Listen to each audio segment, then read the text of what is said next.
than that and put it on paper. And we are live. What's up, guys? Welcome to Fresh Fit Podcast, man. Sorry for being a little bit late, we had guys. A pre-stream. We had a pre-stream that was not safe for YouTube, so we couldn't start real quick. So, man, let's get into it, though. Let's go, man.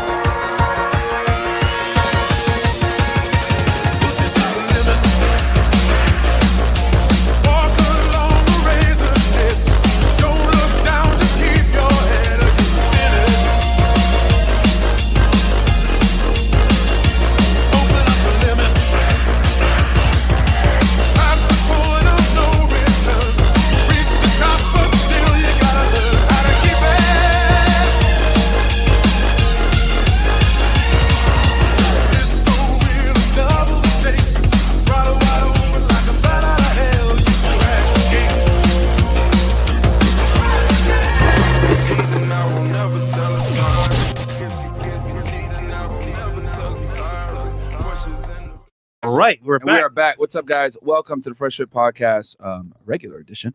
It's Money Monday. We got Brandon Carter in the house. Quick announcement before we get into the show, man. Rumble.com/freshfit. As you guys know, we make a lot of controversial content, and we got some controversial guests coming very soon. So if we do get hits, you guys know where to find us. Rumble.com/freshfit. Also, check us out on freshfit.locals.com. Also, go ahead and check out our clips channel, guys. Fresh Fit clips and more Fresh Fit clips, which the More Fresh Fit Clips channel just got monetized, so that one should get pushed more in the algo. So you guys are going to see more and more of that content on the feed hopefully soon. And then also check us out on Spotify, guys, if you want to get the audio and video version of the pod and be able to listen to it without, having to necessarily keep your phone open, because I know some of y'all don't have YouTube Red. Also, Fresh, what about your vlog? Okay, yeah, facts. Real quick, we have it's only $20. It's worth it, man. YouTube like $20 for the year. It's like the best investment I ever made. Shit, man. It's really good. I don't even open a podcast app. I just go on fucking YouTube and then put my phone away. Bro, YouTube Red is like the best fucking thing ever, man. Real talk. Okay. Update, guys. We have a new website for the merch. Okay. Freshandfitstore.com. I put it in the chat, Chris, if you don't mind bringing it up. All right. And guys, vlogs are going to be up as well, coming very soon. I'm adding a new flavor to the channel, more business. Wait, so you're going back to vlogs? Yes, but business networking, more behind the scenes of what I do. Are you switching up every day, man? God every day, man. Hold on. Guys. Understand. I'm evolving as a person, and I'm changing my direction of the actual channel. So ultimately, yes, it will change because I'm changing myself as well. But check it out, 200K on the way. Let's go. Cool. And guys, join the SEO Network, man. We're adding massive value in there. Give value as well. Get value. Let's go. And check me out, guys, on Fed Reacts. You guys know I break down criminal cases. The episode I did yesterday was a Travis Rudolph case. The guy that basically his girl set him up, sent her her brother and his friends over to his house after an argument, and he ended up shooting and killing one of them. How many times he shot? 35 times? 39 times. He shot at them with an AR too while they were running away. and he got found not guilty, man. So shout out to W. We out here. Yeah. Fuck that hoe. Fuck that bitch. But yeah, if you guys want some comedy, watch the I actually broke down the trial and her cross examination. It's literally hilarious. Like, this fucking ratchet ass chick is on the stand talking shit to the lawyer. Because she attacked him. She broke his PlayStation, smashed a bottle over his head, beat him, which you see it on the Ring camera, and broke his phone. Tried to destroy his car. Left. Called her brother. The brother shows up like an hour or two later with 3 goons, and they jump him. So he runs in the house, gets his AR, and they're running, but one of them had a gun, and he saw it through the windshield when they were running, so he shot at the car, and one of them got killed. Good for him. Yeah. Good for him. Yeah, it's crazy. Man. It was but no, it is. But hey, man, it started with a chick. Isn't that crazy? Man. Bitches fuck your whole shit up. That's how the Bible starts. First chapter 1. Nigga, that's chapter 1. Adam and Eve shit was perfect. Bitch listening to a snake. Next you know. You know what I'm saying? She's fucking all in Adam's ear. Adam a simp. Right. So he eats the apple. Right. And now we all gotta wear clothes and go get jobs. You know why? Adam followed her lead, bro, which is crazy. By the way, guys, Fresh Fit Podcast wasn't out then. Yeah, it wasn't. No. Stories up, guys. Here on the screen. Get your merch there as well. We're back in business. But shout out to Ariel Blanco. He helps us a lot with the website. So shout out to him as well for supporting. And thank you, bro. Appreciate that, man. Yeah, man. And guys, real quick updates for the week. So obviously we got Brandon Carter for today, and then I think he'll hang around for maybe tonight, maybe if he has time. I'm gonna be here, man. Okay, sweet. And then we got obviously Tuesday we don't film. Wednesday we got Jen Pratt and her husband coming. We're going to talk about a new law in Florida that came out with paternity, and we're also going to talk about paternity in general. And then Wednesday night we're going to have Zerka and McQueen. Then Thursday we're going to have Scott Ritter. We're going to talk about geopolitics with him in the Russia-Ukraine war. Then Friday, we're going to have Ryan Dawson on to talk about 9/11 Part 3. And then July 7th, we're going to have Nick Fuentes on, okay? That's going to be crazy. So, guys, fucking like the video. Subscribe to the channel because we got some big things coming for y'all. They don't do Tuesday, but on Tuesday you can come to the Victory Talk. Yes, there you go. Yes, you know what I'm saying? I'm filling in the gaps. You know what I'm saying? Yeah. For the squad. You know, I was on there. It was a great discussion. Fresh coming on the 4th. Like 4th of July. 4th of July. Yep. And I'll be back over there as well. Come on, let's you go. know. So yeah, man, it's always a great discussion. So cool. So Brandon, what up, man? We Welcome back, know bro. who you are, man. Welcome back to the show. Yeah. Long time guest. We know who you are, but for those that don't know, can you introduce yourself to the people, please? Yeah, Legend. well, you know, the word legend gets thrown around a lot when my names and when people mention me, but I would never call myself that because I'm just way too humble. I'm way too humble. I'm way better than that. There's no way I would talk. I should get some sort of award for my humility. I'm like a god of humility. You know what I'm saying? But I go by the name of Brandon Carter. Some people call me a legend, or King Keto. Some people call me, you know what I'm saying, Gymnasium Jesus. BBC. The people that get BBC, Big Brandon Carter. You know what I'm saying? And yeah, man, I'm here to talk about helping y'all get money. Those of y'all know if y'all know anything about the origin of Fresh and Fit, Myron was putting my homies in jail back in the day, and then he joined my program, high ticket trainer, where I teach people how to do the online fitness business. And then man, shit took off. You know what I'm saying? He got the money, like thousands and thousands of dollars. He was making more doing that than you were being a fit. Yeah, made right? a little bit more. Yeah, A little bit more. And then that allowed him to leave that job and start this podcast along with Fresh. That's when he teamed up with Fresh. Y'all ain't know each other before that, did y'all? Nah. No, I had the fitness business going. Then I met Fresh after. Yeah, because I remember you had the podcast first. It wasn't called Fresh and Fit. It was just you. Yeah. And I was like one of the first Games guests podcast. on Zoom. Yep. Yeah. And then y'all linked up. And Yep. So I'm glad to be play a part in that story, man, because I love the podcast. I love what y'all done. And it's, you know what I'm saying? And now Myron, you know what I'm saying? You motherfuckers is bigger than me, right? And I think it's like that's the sign of a good teacher. Like, you know what I'm saying? Like, if your fucking students outperform you, then like you really did your job. You know what I'm saying? Appreciate that, man. Yeah. But hey, like I said, I always tell people, always give you credit that like you're the first person that like got me like into the internet space to like take the shit serious and be like, oh damn, like you can make money online. Because like being a Fed working for the government, like you would never think like, wait, hold on, digital marketing? Wait, I could like make money like teaching people how to do shit on the internet. What the fuck? Like you never would think that because they don't teach you that shit on the internet. In the Feds at all. Yeah. You know what I mean? Unless you're like a certified forensic agent where you're looking at computers all day, you don't even look at this side of the internet to make money. But isn't it powerful? One connection created a whole podcast, a whole dynamic, whole for sure. Friggin' culture just For off sure. of one connection Yeah. between you two. Because I wouldn't have had the money to invest, right? To be able to put that money aside and have it. So like, okay, we can start this shit up. And it's like it's deeper than that because like my mentor was Elliot Host, right, and Owen Cook from RSD, right. Those two were like my mentors, and if it wasn't for them, there wouldn't be no me, right. So like he goes even further than that, like the lineage. You know what I'm saying? And it's funny because like Owen is like the original red pill YouTube guy. See, and it comes like full circle back here. You know what I'm saying? To black red pill. Yeah. red pill black. We need to get him back on next time he's in Miami. That's the homie, man. Yeah. So because and his mentor, very interestingly enough, was Mystery, right? Yeah. And Mystery, for some of you guys that don't know, is like an OG in this space. His book, The Mystery Method, which I tell people all the time, you should read it because it gives you like very basic principles to kind of understand female nature and the attraction triggers with women. It's a very well written book when it comes to like what turns women on. A little bit outdated when it comes to how to do it because doing can openers and all other stuff kind of changed. Number closes because like we live in an Instagram era. Yeah. Because the book was written in like the 90s/2000s, but still the principles in it still hold true to what women find attractive. I wish today, who's still alive? Patrice O'Neal.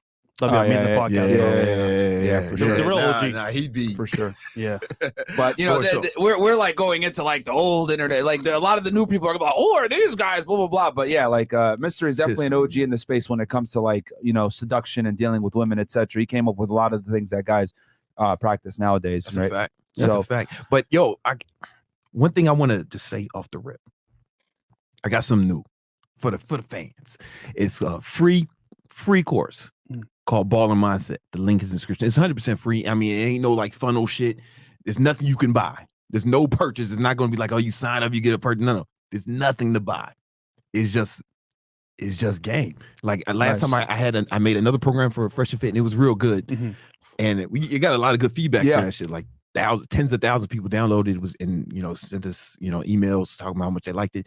So I was like, man, what if I really tried? Because the first one I put together was like a PowerPoint. Yeah. This one is like, it's better than most people's courses that you're gonna buy, that you're gonna pay like thousands of dollars for. It's free.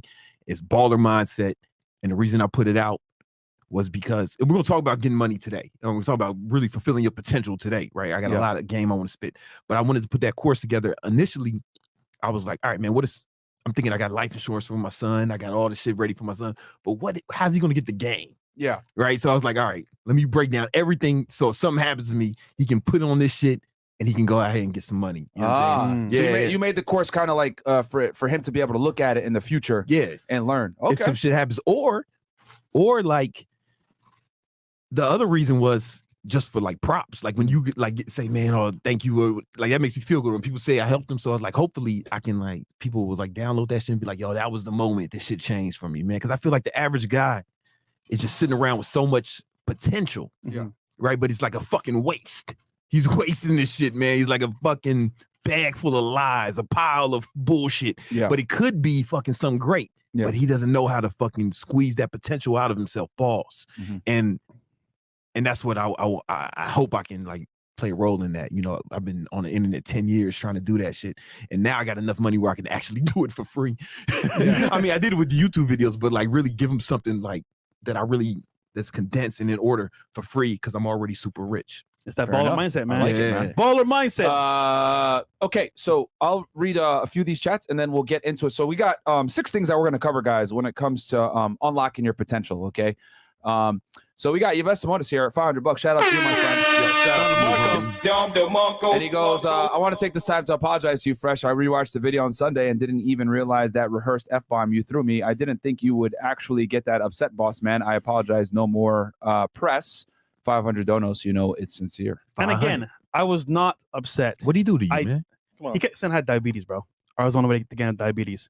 It's more like when you speak that into like the atmosphere, I don't want to receive it. It's weird when people say shit like that. Like, you want me to get a disease? People always say that shit about me, man. He's on keto. He's going to get cancer. I'm like, damn, why would you push that on somebody? That's what I'm saying. So I said I didn't receive it respectfully. And I'm in the gym right now as well, working on myself. So it's like, all right, I get that you want to see me do better. Awesome. I appreciate that, man. But to say diabetes, bro, that's like a whole different level. So it's like someone say you know what?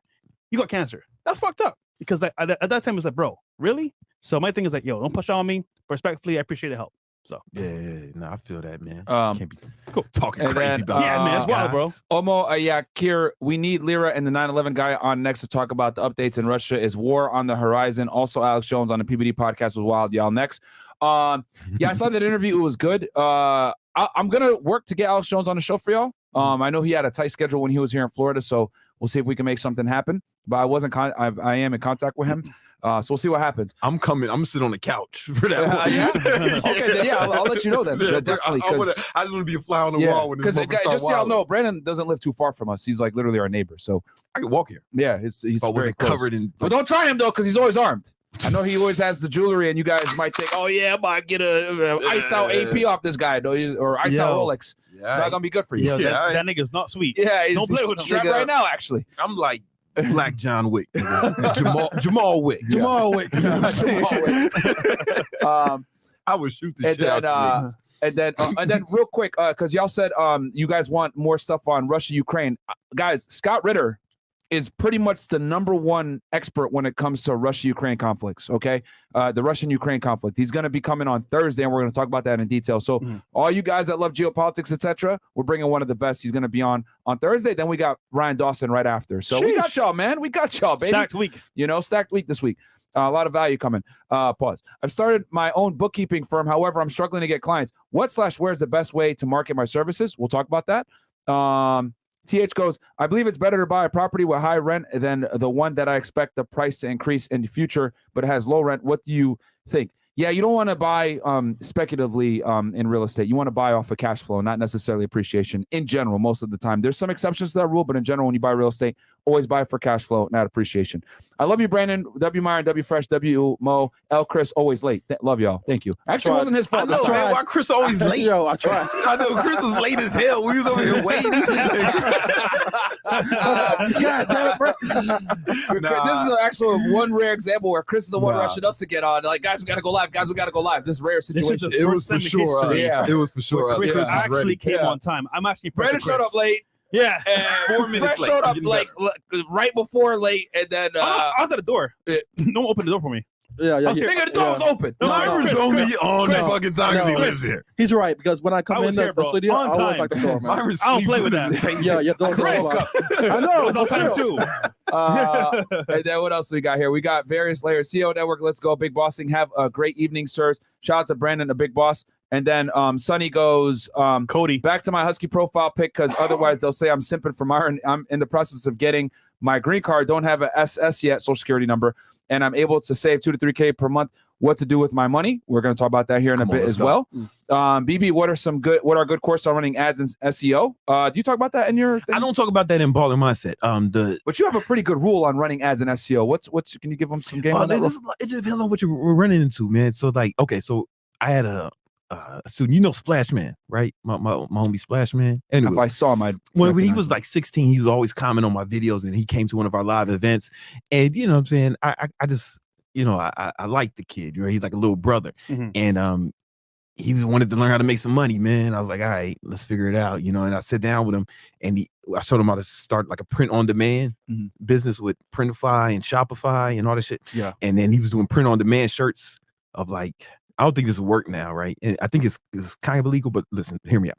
He had somebody like design low like NBA players' faces on shirts or some shit. Yeah. And then he would get people. This was the dope shit we came up with.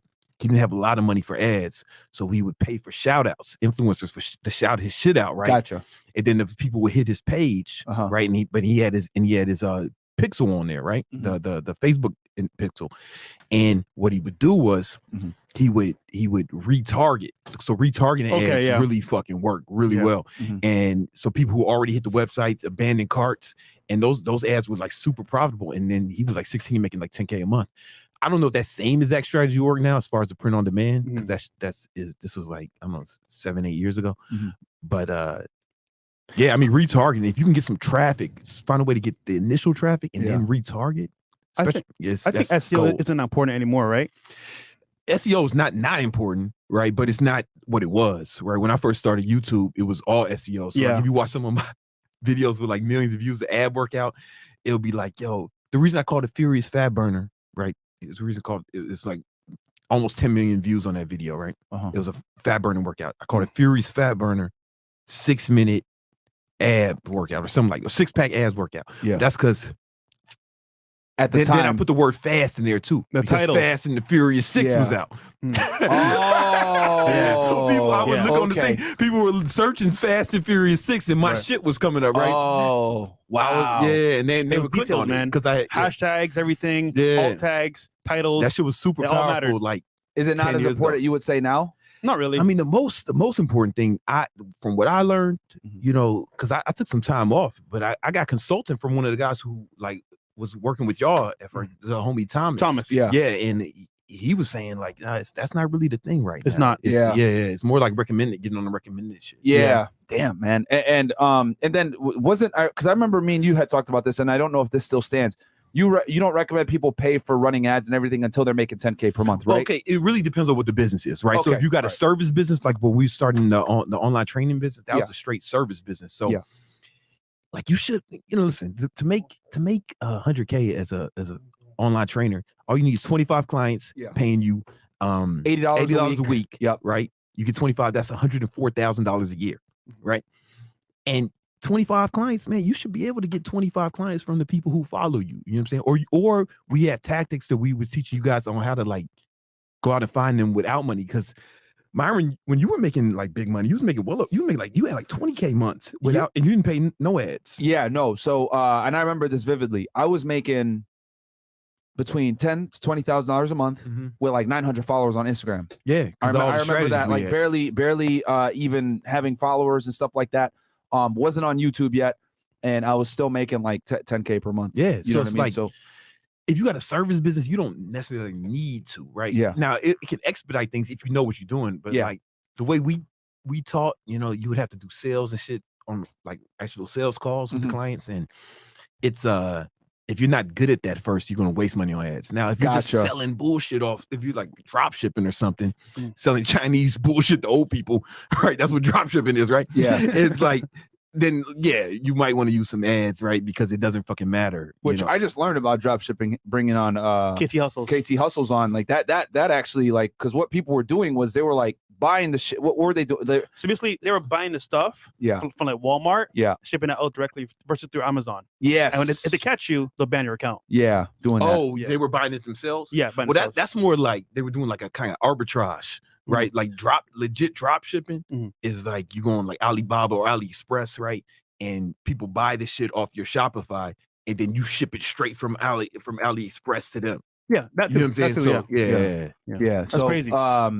But yeah, like he was explaining how like that will get you banned. I mean, that's a whole other market that I didn't think about. But yeah, so that to answer your question, bro, that depends on your business, but that's when you can, you know, as far as like SEO and running ads. And then for the other guy that talked about his bookkeeping firm, also keep that in mind as well, because you said you want to advertise your stuff. How much money you're generating for? What do you think for a bookkeeping firm? If we start running ads, yeah. Well, is the thing is like I have to know more about the business model, right? Because if he's running ads to a website and that website is converting, then we just got to see what percentage the conversion rate is of visitors to purchases, right? Okay. If he's running it to a call funnel where you guys get on call people, then I need to know what his close rate is on calls, right? So it's like this math involved, right? Yes. I really simplified it for HTT, for high ticket trainer. But if we're really talking about like different business, that's why every business is different when it comes to conversion rates, sales close rates, all that other stuff. As far as like when is the appropriate time to go into certain investments. Everyone in on fitness as well. That's your niche. Yeah, just fitness. You know, because not that I don't know the other shit, but it's like I could make a program that was like, okay, this will work for all of these motherfuckers, right? Yeah. But I can't say it's one thing that'll work for every fucking vertical. Yeah. You know, and I would assume too, like having like a service-based business that's online only is completely different than having a service-based business that's a brick and mortar business. Oh yeah. Like if you were a fucking dentist or something. Completely different numbers on conversions and all this other stuff. So yeah, guys, I mean, please clarify that in your questions if you ask. Okay, so we got here real quick. Dad Jesus, $10, appreciate that. Ryoko's dude dies and she didn't even say his name in court. Yeah, that was from the case that I talked about. The dude that got killed, when they asked her about him, she called him the dude with dreads versus his name, which is crazy. Wow. I can learn to call debit spreads. Where now? What? There's a guy who has a course on it. If I can remember whose name, that's pretty good. It's the one I always recommend. Fuck, if I can remember his name. Oh, okay, this is something on. I'll let you know. Okay. I can't remember the guy's name. Meat sauce homie. Gents, what's your thought on the real estate market in California? I make just below 150K annual, but considering getting a part-time to save up funds for more real estate. Bro, I would not invest in California if you can avoid it. And if you are going to invest in California, go into a market that's not going to destroy you, like Los Angeles, San Francisco, San Diego, etc. That's extremely expensive. There are some parts of California that you can invest safely, but yeah, bro. Go to Vegas, man. Why not? Next door. Go right into Vegas. Vegas is right there, bro. And way cheaper. And it's way cheaper. No state income tax. And the thing I like about Nevada, every time I go to Vegas, I see it growing exponentially. Yeah. I actually like Vegas. Game over yes. I've been there a couple times now. Like, dude, the people are nice. They got a football team going over there, or maybe already over there. The Raiders. Yeah, the Raiders. They playing already over there. Yeah. So my brother lives there. I was going to move there. It was either Vegas or Miami. Okay. You know what I'm saying? But I wanted to stay on East Coast time. And their hockey team just won a championship. And I realized people buy houses close to the strip, not in it, because once again, that's all where all action is. But you buy outside of the strip, you're safe to go. Just drive to the strip whenever you want to, drive back home. You can still get a house for a good price in Vegas, man. So I mean, and it's growing exponentially. It's changing from a vacation destination like Miami used to be to like a residential location. Yeah, I mean they got teams there. It's like it's still built off tourism, the economy, but it's like shit, that ain't bad. And You know compared to what I'm saying? There's money to be made. And Yeah. better bang for your buck compared to what you could buy in California versus Vegas. You get way more bang for your buck. So Yeah. I think, personally speaking, to go to Vegas. Yeah, I mean, your first real estate property, I still think you should buy it somewhere close to you so you can like kind of like get the experience of like being able to go there, dealing with tenants, fixing toilets, all this bullshit. It's important to learn that stuff, but like, yeah, bro, you definitely try to not be in You California. need to download the baller mindset. No, I'm telling you, I'm not trying to plug it. It's free, right? But it's like we get into investing. First, we talk about like just increasing your current income. Then we talk about personal finance. We talk about investing, the different levels of investing in stocks, real estate, even all the way up to private equity, hedge funds. It's super comprehensive, right? You have a really firm grasp of how to get this money, and it's not taught by a dork, right? Like it ain't some fucking white man on diversify your bonds, and it's like, nah, man, it's some G shit. Yeah. You know what I'm saying? Fair enough. All right. Sauce, homie. Where are we at here? Okay. BBC gang, we up. Stealthy Juice Man, I appreciate that. And then Cleaning goes, been watching Old Money Mondays and got my credit up from 580 to 713. Thanks for doing what you guys do. Shout out to Brandon Carter, aka the Black Power Ranger. Absolutely, Hey, come bro. on, man. Guys, we're so big on credit on this channel because you literally can't do shit if your credit score sucks, bro. Like Guys, it's to acquire real assets. My whole lifestyle regarding cars, what I do is built on credit. What's your credit score? Right. It was 834. God damn. I got the house, and then I got the cars. And so it's like 820. It went down 20 points. Damn. So no, sorry. Damn, No, you it out went here. on like 15 points. Shit. Last time I checked, those were on like 780, 790. Dude, before I had the house, it was perfect. 850. Mine Yeah. was 800 like 2 weeks ago, but I had to pay some shit down. But it's 783 now. That's still really good, bro. Anything over I've always said it, like anything over 760 is just vanity at that point because you're considered excellent Yeah, at that point. So it doesn't matter if you got an 850 or a 760. It's pretty much you're in the same bracket. right. Like if you go apply for a loan, they're gonna give you the same interest rate as a nigga with 849. now we so- just like competing with the Yeah, homies then it's just for vanity fun. at that Yeah. point. Exactly. So because as long as you hit that excellent bracket, you're good. So Vasily Javieris, are y'all hip to federal contracting? I just got into it.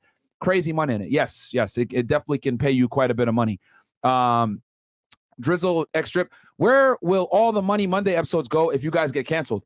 Rumble. Yeah, Rumble, nigga. Pretty much, You bro. better- we got all our episodes backed up. Shout out to Mo. But yeah, man, they're gonna go to Rumble. Guys, So If you take the time to watch those episodes, I'm telling you right now, so much value in there. So Yeah, much value. man. And it's free. yeah, So why not? facts. Speaking of credit though, you ever seen this? Might not be a whole lot, but Points. I could do a lot with this shit. Yeah. 1 That's a million. million Yeah. fucking. Yeah. 1 1 million million. points. Is that 1 million points? Yeah. Hold on, let me see what my points are. I know. You got the same shit, huh? I think I'm at 1 million points too. Hold on, let me look here. It's like free money, nigga. It's free money, bro. Like y'all really on. gotta go ahead. I spend my points. Y'all niggas just keep points. I actually spend my points because I'm like, yo, bro, I need to use them. Oh, I'm gonna spend it. When, nigga? When? I'm gonna spend that shit. I ain't see you spending it right now. How much I got? I got 1,217,000 Come on. membership rewards. And yeah, I mean, See? I've been I using. got 280K. Can I spend my points, bro? Yeah. I get them and I spend my points. That's what's yeah. up, though. So yeah, bro, you guys and here's the thing, it's free money. Like you're gonna use it to buy shit anyway. So Yeah. it's like you might as well get the free points with it. And the reason why my points are so high because I charge everything to the business guys. So Yeah. that's it's Gas, free money, bro. Food, Yeah. supplies for the business, equipment. It's one of the best write-offs. Nothing too, in man. cash, and we talk about that in the baller mindset course, right? It's free. We talk about I mean, you guys done a lot. I really applaud y'all for like pushing that, especially with the demographic. Business credit cards that is one of the watches, you know what I'm biggest saying? Yeah. hacks I've ever seen in my life. Like when I got my first business credit card, I was like, wow. Like you're telling me I spend money that I'm going to spend anyway and I get rewarded for it? And it Yeah. don't affect your utilization. At all. It doesn't. It don't affect your utilization. Yep. You know what I'm saying? Yep. So you run it up. You know what's funny? So now when I buy a car, I pay for it with my Amex card and it doesn't show on my personal. I can just spend the money on my card, pay back next My month. nigga bought a car with his Amex. Boom. It's crazy, bro. Yo. I bought one too. I bought for my real estate business. I bought a car. Hey, man. Boom. So- Let's go. Yeah, man. And then we got here, Brandon. I use Stacey Trade for options. Can you advise? Listen, man, the platforms they're all based. They're all pretty much the same, thing, right? yeah. The only thing, like Robinhood, you can't short stocks, but you can, buy puts. Yeah. Tasty trades, I'm sure it's fine. You know what I'm saying? Like, it's they're Once all it works for competing you, with each it's other, the same right? shit, You know bro, what I'm saying? honestly. You just gotta learn. Once you learn the platform, Yeah. I like Webull. I like Webull a lot, and I like Thinkorswim, TD Ameritrade. Yeah. Speaking of the stock market, bro, is this still down? I haven't looked at my Webull account in months. It's been going up like consistently, man. It's Okay. like, listen, man, that AI changed shit. Yeah. Right. That AI really changed shit, and especially so it's the NASDAQ, which is the tech space, has really been leading the way, and it kind of lifted up the whole market. You know what I'm saying? It kind of saved it almost. You know have you heard about that AI bot called Aladdin? Tell me about Aladdin, man. Nigga's a G, bro. Apparently, he's the one that's leading the forefront of, for example, BlackRock, what they invest in, all these companies. That's a computer program that the owner of BlackRock made to kind of combat everybody else. And now the government's following Aladdin, and whatever Aladdin says to do, it's going to do. Which means the robot's guiding our financial future, which is crazy. Damn. Yeah, because I haven't checked the stock market in forever since it's been like down forever. So it was down, but it is coming. So it is coming back up now. Rallying, you know, we might have seen the end of this rally, or it might just be taking a break, and it might actually be about to go back up. It definitely took a huge dip when I was going on like 2 years ago saying it's about to dive, and y'all saw it dive, but we might be on the precipice of a new rally, man. Okay. You know what I'm saying? So get your money right. It was bad. Like all throughout this year, it's been like I remember it started really tanking November of last year. Yeah. And it's just been down. And I was like, whatever, man. I'm not even gonna look at my Vanguard account or my Webull. Like I was like, it's on. If you look now, man, I think you'll be. Yeah. But I'm heavy in index funds, so I was like, whatever. Like, if you're in the index fund, you're gonna be really happy with what you see. The only stock I got is Chewy. And I want that to troll. Yeah, it ain't 2020. It's still down compared to 2020. Yeah, to be clear. Yeah, but it's been up since last year. Last year it took a shit, and then it's been climbing back. Recently, man. I trust AI, man. I got an auto trader. It's just working magic. Yeah. Okay. You know what I'm saying? Invite only. Fresh High Value Man remix. Where it's at? Please no. Yo, let's go. That's for future Chris. That song was a reggaeton version featuring my nigga Big Mo. That song was a F you to the haters to say, you know what? I can make a song, and even though it might not be the best song ever, I did that shit, bro. And I started, nigga. Fuck out of here. We need the reggaeton version. Hey, man, it's heartbeat. Shout out Ronnie J. Vergronomy by Rod Eric. Money Clips IG channel is booming. Thanks, chat, for supporting the channel. We'll be the #1 money clip / real page on IG. Yeah, it's a good channel, bro. Good IG, man. We follow it, guys. Check it out. Yep. I've been a fan for a long time. Big shout out to Fresh Fit for the and the fellow Chi-Town brethren, Brandon and Carter, a real G, John Zerka, and the rest of the Tate brothers. Y'all keep doing God's work. We got you, bro. Thank you, bro. Bend over. I see what you did there. Right now, I'm a 21 part-time job, school full-time, been doing fitness, social media, 15K on IG for 2 years and made no money, but it's my passion. Do I continue to grind or put focus towards something else? I'll give that to you, Brandon. What are your thoughts? My fault. I was thinking about the reggaeton version of high value man. You know what I'm saying? You mucho value hombre. Yeah. We need that shit, man. And guys, from this point forward, we got 4,000 plus y'all in here. What we're gonna do is we're gonna read 20 and up only from this point forward. But these that came through, I'll read them because you guys asked some really good questions. But it says, been doing fitness, social media, 15K on IG for 2 years and made no money, but it's my passion. Do I continue to grind or put focus towards something else? And I know you've gotten on people for not monetizing. 15K, man. There's got to be 25 people who would pay $80 a week to work with you, right? You think about it. Some people hear that, like broke ass niggas, they hear that shit and they think it's a lot of money, man. That's because you broke, my nigga. Like, no, and I don't mean to clown on your broke ass, right? But you need to get out the mindset to know that not everybody's a broke ass nigga, right? So if you go to any gym in America, right, there's motherfuckers like any gym, fucking LA Fitness. They're charging $50 to $100 an hour for personal training. And those motherfuckers got to go at least 3 times a week, right? So at the low end, they're paying $150 a week. And they're not even getting nutrition training from these guys, right? So you can provide a better service for less money. Yeah. Right. If you know how to do it, if you know how to like put together a nutritional program for it. And the most important thing to do for your clients is to make sure they do it. You got to be on these motherfuckers every day. Like really, really coach them. Like every day, hey, motherfucker, where's your macros at? You know what I'm saying? Like you got to be on them every day, and then they'll do it, right? And then they'll get results. And there's got to be 25 motherfuckers who, out of those 15,000, there's 25 people, I promise you, who will pay you $80 a week. And if you can get fucking 25 clients, $80 a week for 52 weeks, that's a year, right? That's $104,000 a year, man. You should be balling, man. Yeah. Holla at me. That's like hit up Brandon, man, because you have what I call the bimbo effect. Like there's a lot of girls that are in that situation where they have like a big following, but they don't monetize because they just got a bunch of thirsty simps on their shit and no one buys their coaching. Similar to like, you don't want to have that bimbo effect where you got a bunch of followers, but no one actually like pays you money for your coaching. Yeah. Those just be hard. They're harder to monetize than you think. But there's enough girls following them. Yeah. There's enough girls following them. Yeah. where that somebody will fucking. We'll get off Twitch. We made it 30 minutes. What happened? What'd I do? Nah, No. I think I fucked this one up. It's all good. Bimbos, you talking about bimbos, hoes? Yeah, it's the simps. All right, go to YouTube, man. Yeah. All right, come on over to YouTube, guys. Fresh and Fit Facebook on too as YouTube. well. Yeah, come on Twitter, over. on Facebook. Sorry, YouTube. Yeah. Cool. Okay, so It wasn't me this time. it was not you. This It wasn't me this time. And kept then it clean. what else do we got here? Zaki. How many more we got? So okay, let's go ahead and get into the Topic, thing. yeah. So real quick, guys. Yeah. Time to actually get into the topic at hand. Let's get it. So we're going to talk about unlocking your potential, right, guys? And don't worry, I'll read the chats that came in before. But like I said before, from this point forward, I'm only going to read 20 and up. But the ones that came in before, Chris has them start, so we got y'all. We're going to cover 6 things to change, unlock your potential, like Gohan. Yeah. All right. The first one. Yo, so here's the thing. Before we even get into it, we're going to get into the first one in a minute. But I'm telling you guys, when I see motherfuckers walking down the street or any people I meet, it's like I get, I'm nice to everybody I meet, right? But there's a part of me that's like kind of sad because I look at these motherfuckers and I know there's so much more in them. But motherfuckers have no idea what it's like to really push themselves and go after shit and go all out, right? And they don't do it. And I think I figured out some reasons why. You know what I'm saying? And, mind you, I've coached like tens of thousands of people. I don't know, man. I don't even know how many in fitness and in business. And I've helped these motherfuckers. Some of them were broke losers, fat losers, and now they G's, right? And I feel like you could do that to anybody if they're willing to go that way and if they're willing to like learn how to actually unleash their potential, man. Because I'm telling you, your work, you can accomplish so much more than you think you can. And I want to get into how to do it, but it starts with the mind. Yeah. It really starts with the mindset, right? And the first thing you need to do, to your point, is you got to change your fucking brain to change the game.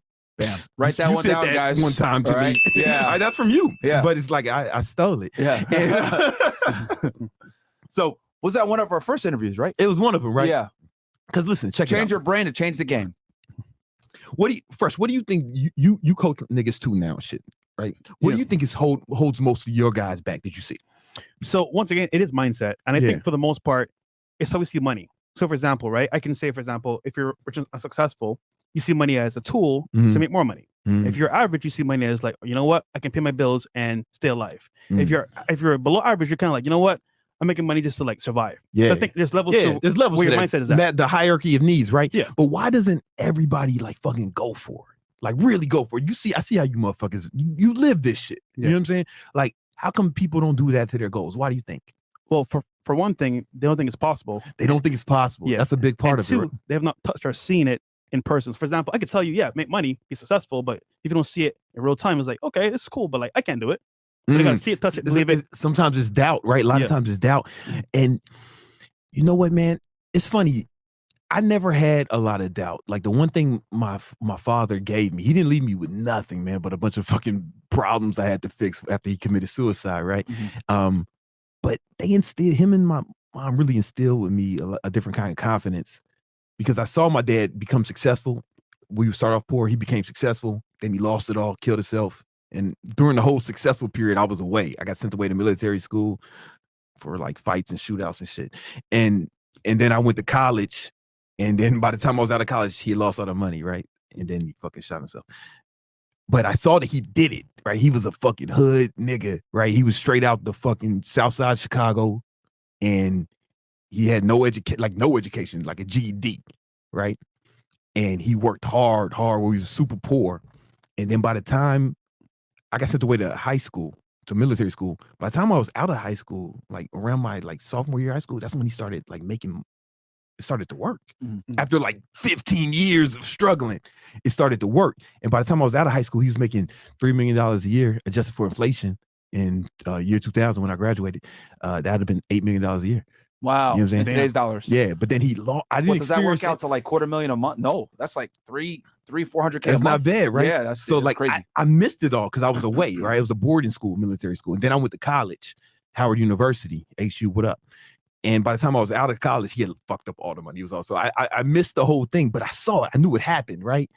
And like you said, you got to see it. What kind of business was it again? It was insurance, man. Yeah, insurance. But he was like all he really did was sales. He like found people to do all the fucking nerd shit, Yeah. and he would just like sell it. Yeah. You know what I'm saying? Sell the insurance. He was a super good salesperson, and that's why I got my Insurance. I was skills talking from. about this with Fresh the other day. Insurance is the one business where you never have to render your service to Yep. get paid. Yeah, If you At really all. think about it. yeah, And matter of fact, you do everything in your power to not render the service. Yeah. It's a promise to Yeah. pay you if things Yeah. happen. Assuming everything, all the T's are I's, T's are crossed, I's are dotted. You died in a specific way, they'll pay you. yeah. And Yeah. they got that shit fucking mapped out. Like, with, you know, they got the shit mapped out. Probabilities. The probabilities. The and shit. calculations in the Yeah, back. they have stats. they hire what's the fucking in the person? Statisticians? No, they hire someone that an Data actuary is an data analyst? actuary.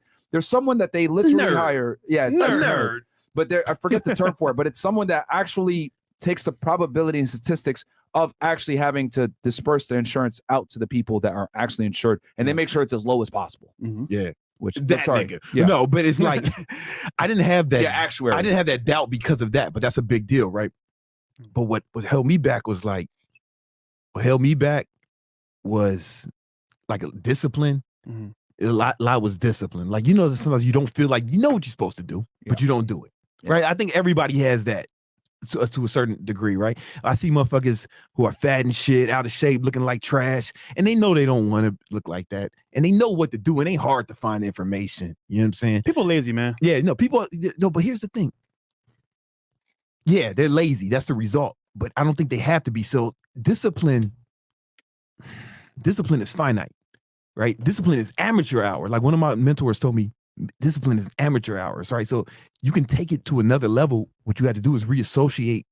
It's to change your associations with pain and pleasure. Let me tell you what I mean. Okay. So Freud, he's the father of modern psychology. He's also like a coked up pervert, but we'll negate those parts and just talk about the good shit he did, like R. Kelly. Yeah. And Freud, his Like, this nigga, bro. Kelly, R. Kelly has some hits, man. And so did Freud. Freud said that the reason anyone does anything is they're either moving towards pleasure or away from pain, right? If you ever want to know why anyone did anything, they were moving towards pleasure or perceived pleasure or away from pain or perceived pain.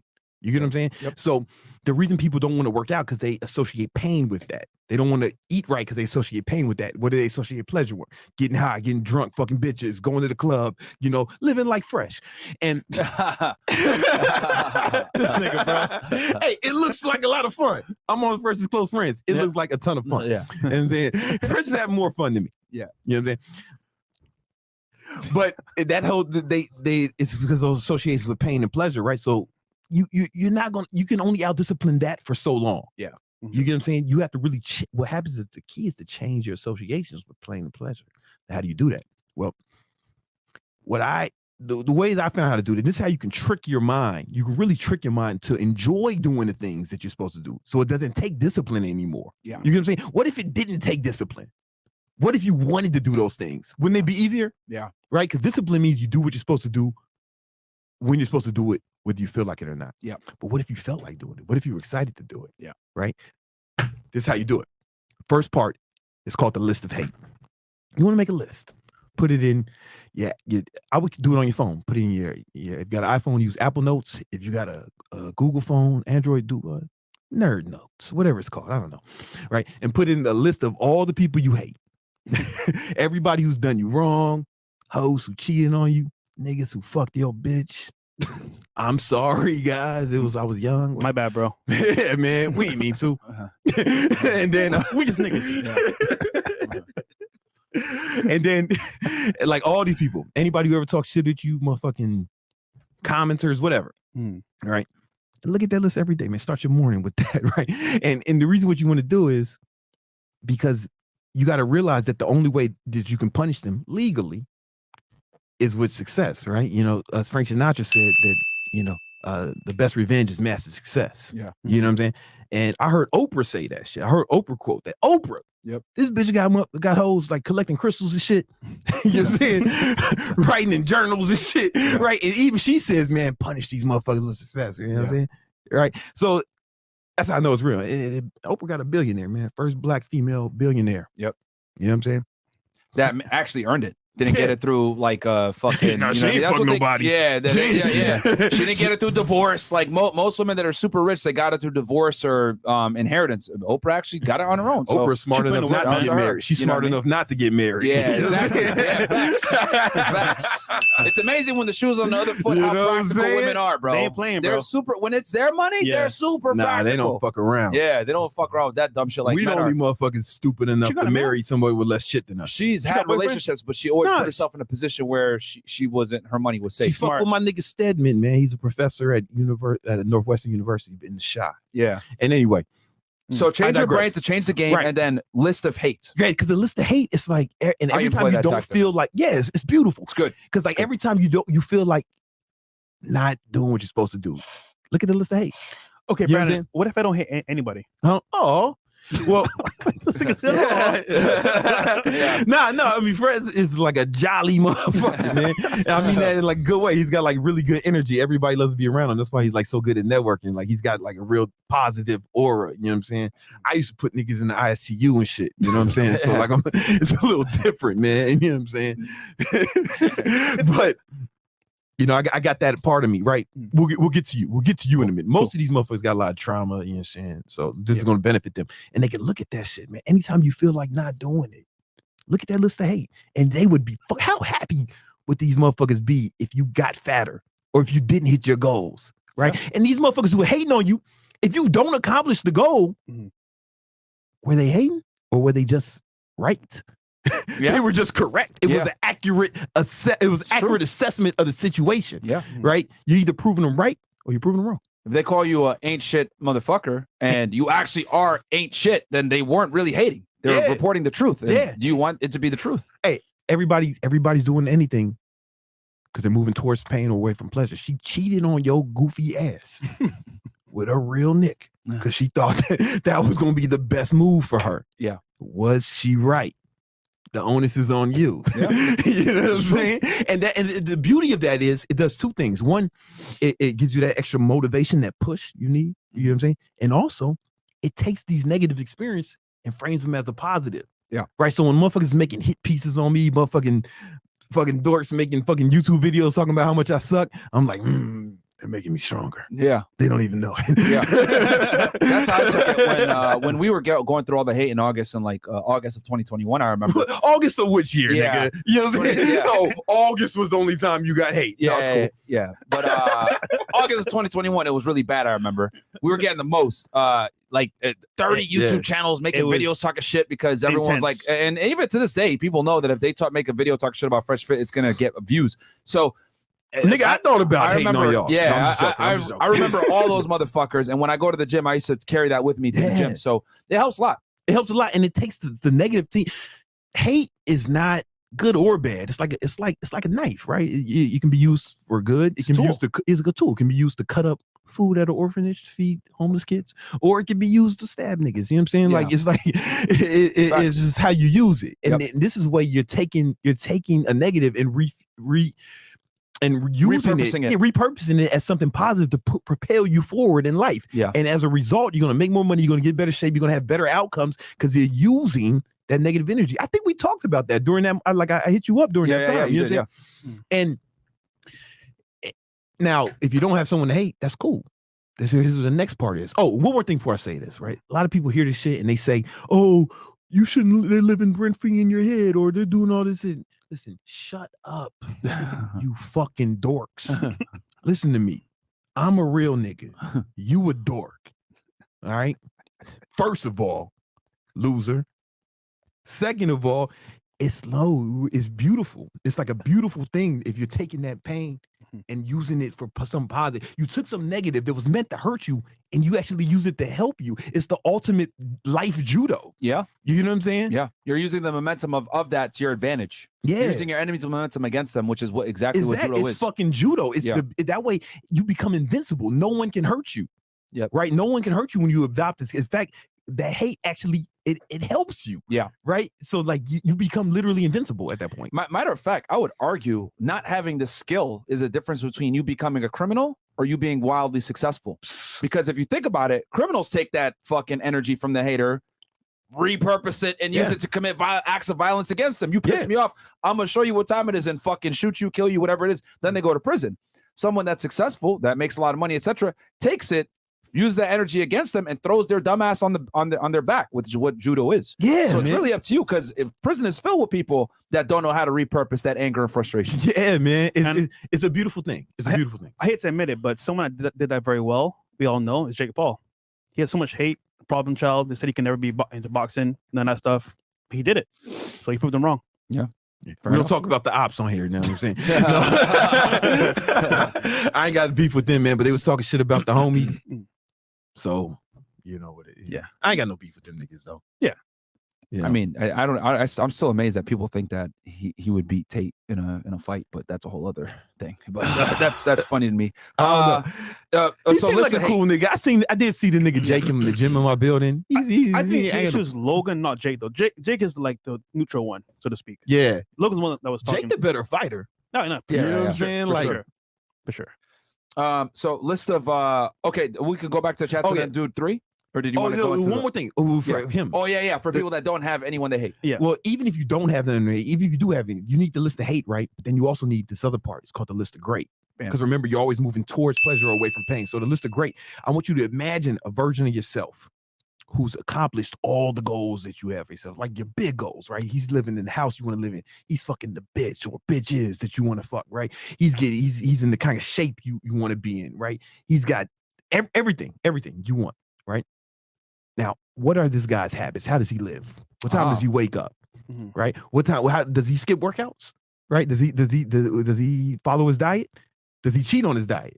Right? Does he cheat on his spouse? Right? Is your morals? I'm not telling you what your morals should be, right? But how does he live? What is he doing? Yeah. Right? Write it out. Make a long list and look at that list every day too. It should be right next to your list of hate and list of great. And now what's going to happen is, this is why this is important. Every time you act incongruent with the list of great, you're going to get like a dopamine rush. You're going to feel good about yourself, and you'll start training yourself to start associating pleasure with the things you previously associated pain with, right? Because now the guy on your list of great, the guy you actually have to be to have the things you want, he would hit that workout. He wouldn't bitch out, even when he didn't go to it. Then you do it, you start to feel better about yourself. You start to feel good about that. You start training yourself. Then you start looking forward to it. You get what I'm saying? Mm-hmm. And then when you don't do it, if you don't do it, you're gonna know, because you looked at that list of great that morning. You're gonna know that you're not acting congruent with that person. That's gonna be painful. Yeah. Right. When you're doing the bullshit or doing all the shit that you know you're not supposed to be doing, you're gonna be like, fuck, this is not moving me in the direction of the man I want to be. And it's helping the haters win. The haters are happy I'm not doing this shit. So it's gonna be super painful to start doing the things that were keeping you from accomplishing your goal. And what happens is, after a while, you start to reassociate your associations with pain and pleasure. Now you'll start to want to study. You'll start to want to read, right? Over time. It's not overnight, but you'll start to want to work out. You'll start to want to track your diet. You know what I'm saying? You'll start to want all the things that will help you accomplish your goals. You know what I'm saying? You're going to feel better about these things. And then it's like I don't even want to like drink. Like, people say, man, how do you not drink, man? I don't even want to anymore, because I reassociated my play. Like, I would feel bad if I did it. Yeah. Not actually like biologically, you feel but guilty. mentally. Yeah. I'm cheating on myself. Yeah. It's like people see me like weighing my food when I eat it and tracking. Man, it takes a lot of discipline. I'm like, yeah, not anymore. Right? You know, not anymore. It's like I feel good about it, because I know for me to be the man that I want to be, the nigga I need to be to have the things that I want, because I listed it out, I have to do this. So I'm excited to do these things. I'm like, you see me waking up at fucking 4:35 a day, unless I'm on the Fresh and Fit podcast, which I'll be up till that time. Yeah. Right. But so, like every day except for that, for the most part, right? I'm up early. I'm excited about it. You know what I'm saying? I'm happy. Right. And if I sleep in on accident or something, or like it, or if I can't wake up early because I'm doing something or whatever, like it happens, right? Yeah. And of course. I feel like shit, bro. Yeah. I fucking hate myself a little bit, right? Because I've trained my brain. So now it doesn't take discipline anymore. You get what I'm saying? It's no longer discipline, because you've changed the association with pain and pleasure. Is that making sense? Absolutely. 100%. Absolutely. Yeah. That's what you're putting placeholders in place to completely flip the way you interpret certain things when it comes to pain and pleasure. You're putting standards on yourself. Yeah. And that's what I did at the very beginning. For example, like I knew what I wanted to accomplish. I put it in my room, pictures of like a Lamborghini, Yeah. you know, a nice apartment, you know, money, give my mom financial freedom. And I wrote every morning, I write down my goals on a piece of paper. And I would like, you know what? If I follow these things here, like I'm on the right path. If I fuck up, I feel bad because I put standards on myself. And you see the results, right? Yeah. You know, Fresh got a different car every month, right? He's covered in diamonds. You know what I'm saying? And you know what I'm saying? You lost a lot of weight since last time I saw you. Yeah, 30 pounds. Bro, I can see it in your face, right? Like you didn't have to tell me that. I can see it. Like I've been a trainer for a long ass time, right? So people's face look different, right? It's you a reflection of that shit. You know what I'm saying? That's what you need to do, right? It's not discipline anymore, right? You would have to try not to do the podcast. Yeah. Right. Yeah, At this point. yeah. You know what I'm saying? Yeah. Like it takes discipline for me to go on a vacation. One of my mentors told me, Brandon, you need to take 10 days off. And I was like, yo, it's hard. Yeah. You know what I'm saying? But you motherfuckers need fucking discipline to work. I need discipline to not work. You know what I'm saying? Yeah. That's when you flip that switch, and that's when you really become a G. You know what I'm saying? When it's not even hard anymore. Pause. It's more like you want to do it. It would be difficult to stop. He just covered the foundation to be successful. Yeah. It's the mindset. So I want to recap that That's real it, quick, yeah. right? So first you got to change your brain to change the game, and then that's step one. And then from there you create a list of hate. Then you follow that up with a list of great, and you compare the two. The list of hate is all the individuals that you need to prove wrong, that doubted you, to talk shit about you, whatever. And then the list of great is the people that you aspire to be like, and every day you're going to try to do things that the people that you look up to are doing to be successful, and then ask yourself, what would individual A do? It's not even the people you look up to. It's the version of yourself that's living the life you want to live. Right? You're thinking into the future. Okay. You get what I'm saying? Because you have to become that person to have these things. Yeah. The world is not fucking crazy enough to give you some shit you don't deserve. You're not a fucking girl. You're not a hot girl. Right? You're not going to just get some shit because you got some titties and some good pussy. Right? It don't work like that. Facts. You ain't got no good pussy. Facts. Pause. You ain't got no good pussy. I think, and for all the guys, because we kind of live in this crazy world now, right? No, I really want to hammer that home what you just said, because we live in this kind of feminized world where guys think like, oh, I'm gonna be successful because I'm just saying it or whatever the fuck. Like they say a bunch of dumb shit that women be saying, I'm gonna manifest it and all this other shit. Bruh, women can say dumb shit like that because women can get by in life while being absolutely retarded. You can't do that shit as a man, bro. I've seen girls that are fucking morons make $200,000-300K per month just because they're attractive. You cannot do that as a man. You will never, ever be able to make a good amount of money just off of your handsomeness. It ain't happening, bro. Nah, man. Even if you was a gay nigga. Like you were a professional model for a while, right? Yeah. Weren't you at Sneeko? You, right? You guys were actually real professional fucking models. In New York, right? Yeah. How broke were you at that time? Yo, I wasn't making good money, man. I like the most money I made. It was under $10,000, but it was over 5, like somewhere like 8K or something like that. And it was for it was a clothing line called Academics. It was a hood clothing line. I remember that shit. Yeah, and I was on buses. I had a big fucking billboard on 125th and Broadway. Cool. Yeah, saying I was dressed like the motherfucking Saint Lunatics or fucking. We really going back now. You know what I'm saying? Wearing that shit, and they gave me 8K. And I was like, all right, I know this shit ain't gonna happen every month. Yeah. But could you imagine a girl in that same position, how much she would get? Oh yeah, like there's also more jobs for them. Not only do they get paid more, there's more jobs, right? Yeah. And they don't have, and that modeling is the only thing. Girls don't have to fuck their way to the top. You know, to get to the top. Like, so I was talking to one of my agents, right? Yeah. And he was like, I became cool with the motherfucker, right? I started training him, and he was like, yo, listen, Brandon, you ain't never, like, that's probably the best you're gonna get. Some hood shit. Yeah, you'll be fucking king of the hood for one summer. Yeah. 120-year-old billboard. That's it, nigga. That's the fucking top for you. And I said, why is that? He said, because these other niggas are gonna be fucking niggas to get the real shit. Oh, yeah. You know what I'm saying? Yeah, that's a dirty act for, Even in rap, bro. Yeah. In the music industry as well. But he said, yo, like, so he was like, yo, unless you willing to do that shit, like, this is probably your peak. Yeah. And so I took that. I was like, sayonara. So I took that bread, and that's when I came to Miami and started. I didn't think about. I had a flipping friend. it. I had flipping a the teammate money in you know college. what I'm saying? Whatever that means. All on 95. You can read between the lines. Yeah, I had a teammate. I had a teammate in college. He was like one of them Chad dudes, 6'3" white guy, rower, blah blah blah. I had that the Abercrombie look, whatever. Yeah, he had been proposed that weird shit too, and he was like, nah, he couldn't do it. But yeah, you're right. To move up in the modeling world as a guy, you got to play some games, man. So yeah, to really make the money. But like every single dude that I know that was a professional model, my former teammate Sneeko, etc., you don't make shit, bro. Yeah, like you're not a woman. You cannot monetize your looks to the same level that a woman will. Like an average chick can monetize her looks on a way higher level than the top 1% of men. And with OnlyFans and shit like that, bro, I know some girls that are literally retarded that make $200 to $300K a month on fucking OnlyFans. Easy, bro. They're idiots. Easy. They cannot name 3 countries, nigga. They make that kind of money. My homie manages girls, man. He was on the show, Rico. Who? Rico. He managed OnlyFans chicks. He was on the show. Was he on the show? He was on the show. Not Rico, man, come on. the show. Yeah, Rico, man. You don't remember Rico? Rico. All right, whatever, man. Well, he managed OnlyFans hoes. Okay. And we've done so many episodes. I don't remember. Yeah, he managed OnlyFans hoes, man. And I'm sorry, bitches. And and you know what I'm saying? Like these bitches, they look like they should be making money, but they fucking lazy, right? Yeah. And so like what he does is like once a month he gets all these hoes together in the house with the photographers and the editors and shit. And then he films a bunch of content with them. He gets them all to film content with each other, content alone. He has a fucking, and then he edits the shit and he posts the shit. Yep.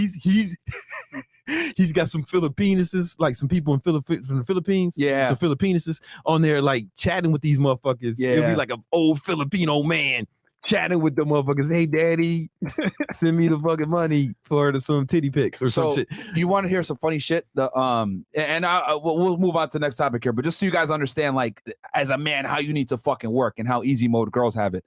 I used to see this girl and she was an OnlyFans manager, and the biggest thing she used to complain about was how much she had to push girls to fucking post content, bro. Like every person that I know that manages OnlyFans, that's their biggest gripe. Yo, I cannot get these bitches to work, bro. Yeah. Like they do not want to fucking do nothing. They don't want to do shit. They just want 10, 20K a month coming in randomly. All the girls that make the most money almost always have a manager pushing them, telling them fucking make the content because they're lazy, bro. And they're these bitches' lives are fucking. We're gonna get into that. Why? Like, cause one of the reasons there's lazy is one is when we talked about paint. They don't have to drive, right? Yeah. But also, it's like their lives are fucking messes. Like he was telling me, he's like, "Oh my god, it's this." I was like, "Man, it sounds like you have like 20 girlfriends." He said, "No, it's worse because these bitches are more fucked up than regular bitches." You know what I'm saying? Like it's almost like you got to be a pimp to a degree, down near to like. It ain't almost like that shit. You have to. You have to. But I will say this: listening to it from other females though that manage girls, that's the funniest shit because like they hate them more. Like they hate them more than the male managers. Like, yo, these fucking lazy bitches. I fucking message them every day to make content. They don't fucking want to do it, and then they complain to me that they didn't make enough this month. And I'm like, bitch, you only posted once this month. Blah blah blah. It's hilarious to hear it from like female managers. But I will say this though: as a guy, the reward you get when you're finished doing this journey, bro, is way more fulfilling than any. No. For example, success, right? Okay, my fault. I know what journey we was on, man. Any chick do OnlyFans because once again, you become a man of value. And listen, bro, they do OnlyFans, bro. They never get that same respect. Yeah, they make money, but they're not respected. But as a man, bro, you go to school, you get a career, you start a business, you make money. You know what? You did that shit, bro. Kudos. Yeah, a girl, nah. But yeah, no, that's definitely and that's a perfect example of like making money but not having the proper mindset. So it's very difficult because like how many girls do we know that make that money quick and then they can't maintain it and they fall off. They fall off, right? Because they don't have that structural mindset change where they're able to associate the pain with pleasure and reverse it. It's like winning the lottery. You win a bunch of money. Oh shit, I'm rich. And you just blow it all. Well, they also got like a lot of other bad habits, right? That's why I know you want to do this chats, but that's when they're going. They got other bad habits, right?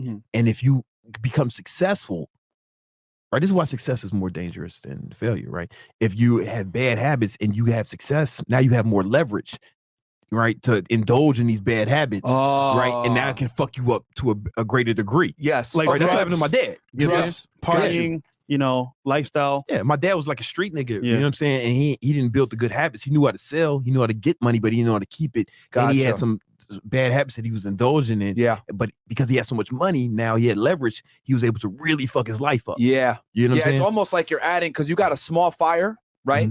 And if you make that money quickly, and you don't have the rudimentary habits to be able to contain that fire, you're basically adding grease to it. and it just like ends up burning the whole fucking house down. Because that's why like you see like a lot of these young professional athletes make a bunch of money.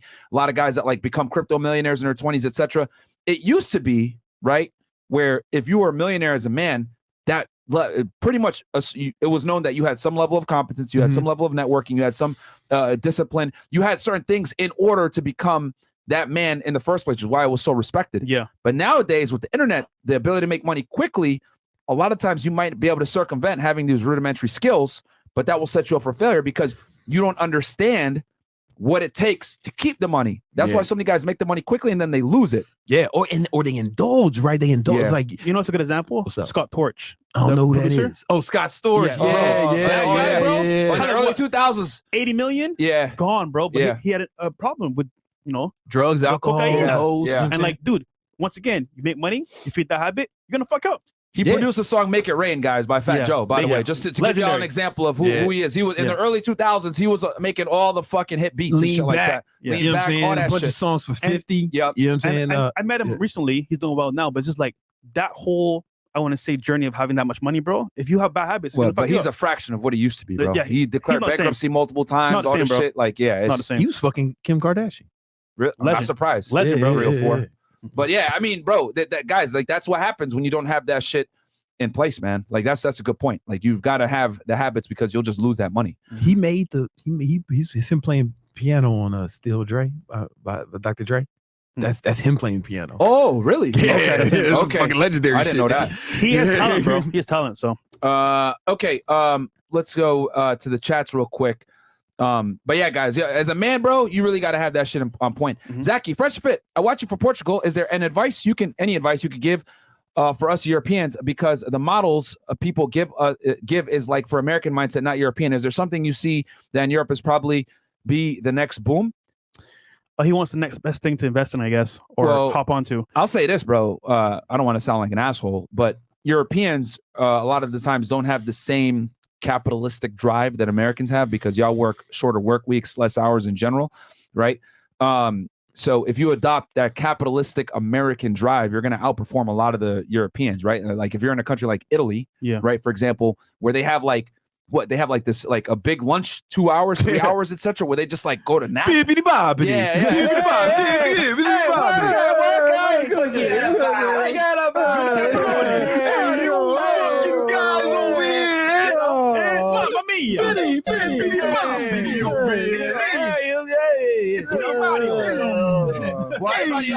And are we gonna get canceled? Hold on.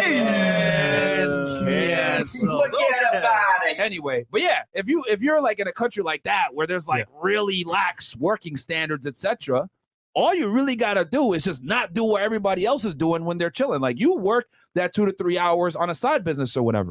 I'll give you a better one. Your environment says a lot about you. If you can't do it yourself, move to like Dubai, the country where people are actually getting money, and that environment makes you do things as well. So my thing is change your environment. You change your mindset. That's true. You know, so I had this kid. He used to mentor. He would intern for me. His name was Harry, right? Harry was from London. Close, right? He was from London, isn't it? Right. So he drank tea and shit.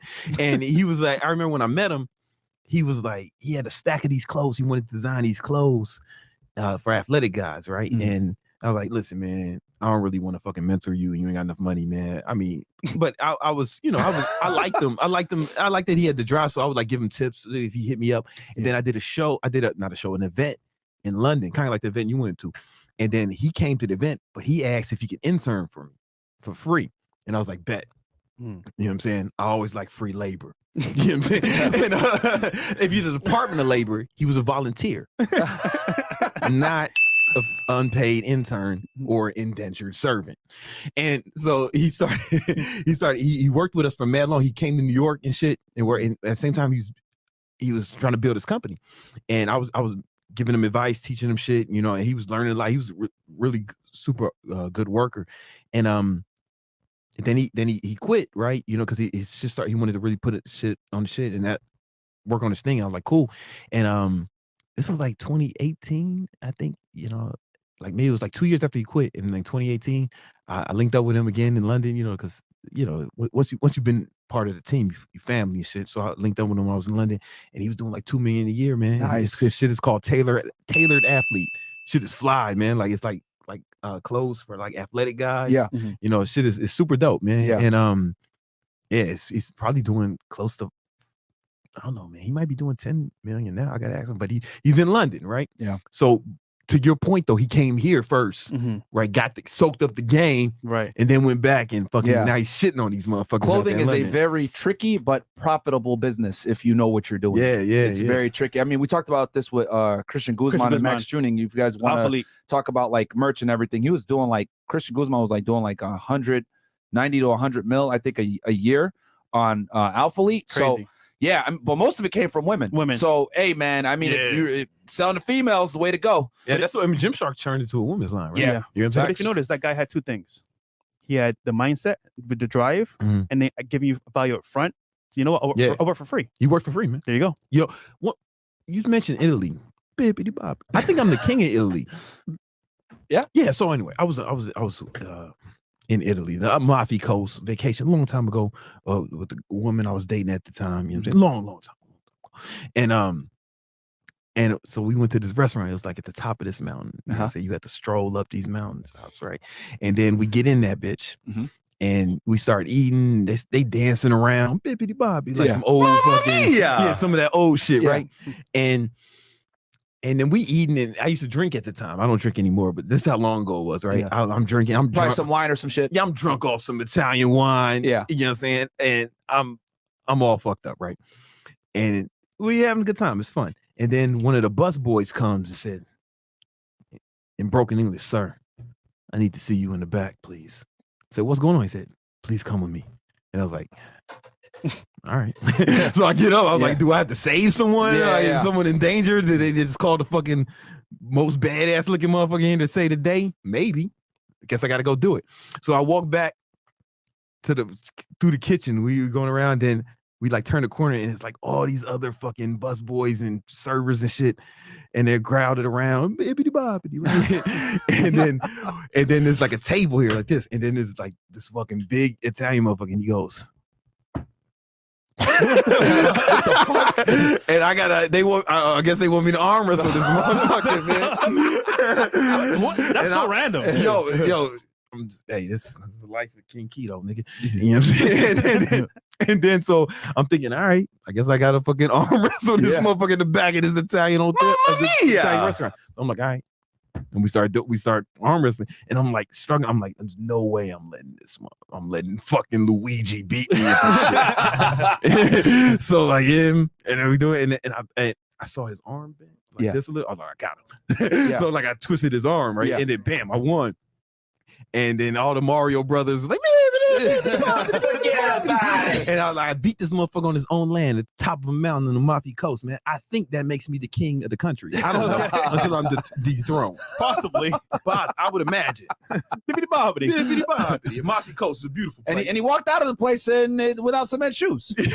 So he's here now. So I don't know what happened, but he's an honorary member of the mafia now. It's a true story. There you go. That's so random. That's super like, random, was bro. there even like a spoken word? He just like. Yeah, that's all he did. To do it. Yeah, it was time, man. I was like, all right. Because did they even speak English? Like, or the one guy speaking English, he said, I need to see you in the back. All the other guys, they would That's so random, bro. Hey, we made fun of all races on Fresh and Fit, man. Welcome. Where we at here? We gotta have the times going crazy. Brandon Carter, I'm tired of living as a broke nigga. I'm 33 years old. I live in Suffolk County, New York. I work 8 to 5 and 9 p.m. to 5 a.m., 80 hours a week, making over 105K a year. That's what I'm talking about. For a year, where should I invest my money in first? Suffolk County is one of the most expensive counties in New York. Yo, man, yeah. No. Listen, my man. I'm glad you're here. I have to know a little bit more about your situation, right? Because just because you're making that much, I don't know what your expenses are. Yeah, you know what I'm saying, like that, because that's part of the game. Yeah, you know what I'm saying, like your expenses, right? If your expenses are 105K, then you broke as fuck, right? But if your expenses are 30K, you ball. It depends, right? And because each situation is different, that's why I put together the baller mindset course, and it's free. And I map out all of that shit. Like it's 100% free. I mean, there's no funnel where you got to buy some shit or I'm trying to trick you into buying something. There's no shit to buy in the course. Like there's nothing. You couldn't buy nothing if you wanted to. Yeah, it's a legit free because I want the fucking props. I want them up. I think you guys call it clout. The young kids call it clout. My day we call them props. Yeah. Right? I just want the clout. And if I got to make you motherfuckers rich to do it, then so be it. So be it. You know what I'm saying? Like, for real, it's like it's a labor of love, and it's like better than most shit that you'll pay for. 105K. So I could probably do some math in my head because I know Suffolk County has some of the highest taxes in New York because they have the highest some of the highest paid police officers in the country. Yeah, man. So I already know they start off like the police officers over there start off at 100K per year, and then that fucking retirement is sweet for them motherfuckers, man. So I already know he probably 105K is probably nothing in that area. Ryan Hassan goes, hey, Brandon, I got 12K to invest. What should I learn to see monthly returns? Yo, okay. 12K is cool. It ain't like baller money. Yeah. You know what I'm saying? Like it's hard to make a lot of big moves with that. Yeah. Excuse me. Depends on where he's at too. But it's like I wouldn't get into real estate with that, right? Nah. You know what I'm saying? Like unless he's like in Mississippi or some shit. What you should do is like the stock market, you know what I'm saying? That's what I would do with 12K. But then you still got to be good at what you're doing. You're gonna have to like trade to really like make that shit multiply fast. If you want to do some lazy, like not lazy, but like more passive index fund stuff. It is lazy. Yeah, I'll tell you as an index investor, it is lazy as fuck. I mean, that's cool because you got all your energy into this. You know what I'm saying? So that's appropriate for you. But real estate is hard fucking work. You got to inspect houses and shit. You know what I'm saying? Fucking termite inspections and shit. So like you're not being lazy. You're just in that part, you know. Anyway. They're gonna get your pound of flesh in some way. You're gonna have to learn. You're gonna have to learn more about investing. I mean, the safest thing to do for what I would do is I would sell cash secured puts against an index fund because you don't know what the fuck you're doing, right? You know what I'm saying? Like against like the SPY and if we you need to do an episode on that, bro. Yeah, I love where you break that down for people because that's actually very interesting that you do that. And I don't know anyone that really talks about that shit openly. I would love to, man. Because remember when I was texting you, I was showing you the chart. Yeah. No. I'm making 20K a month just off my current portfolio. You know what I'm saying? And some buttons on the phone. Yeah, just some buttons on the phone every Monday, 9:30. Every Monday, when the market opens. Sell calls against the stocks I already own, or sell some cash secure puts, and I collect like 20K premium fucking every month on clockwork. You know what I'm saying? Yeah. For like fucking 20 minutes of work. Crazy, bro. But you got to have a lot of bread to do that shit. To be clear. Yeah. Like you got to have a lot of bread to do that shit. Yeah. You know what I'm saying? Yeah, because you're basically, if I'm not mistaken, you have a pool of money that's sitting there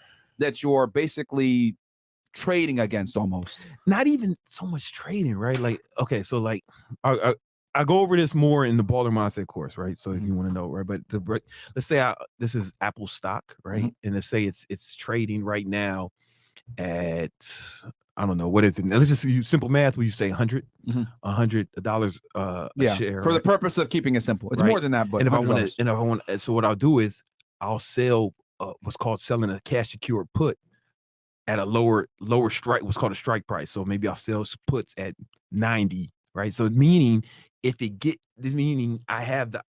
can buy it for 90.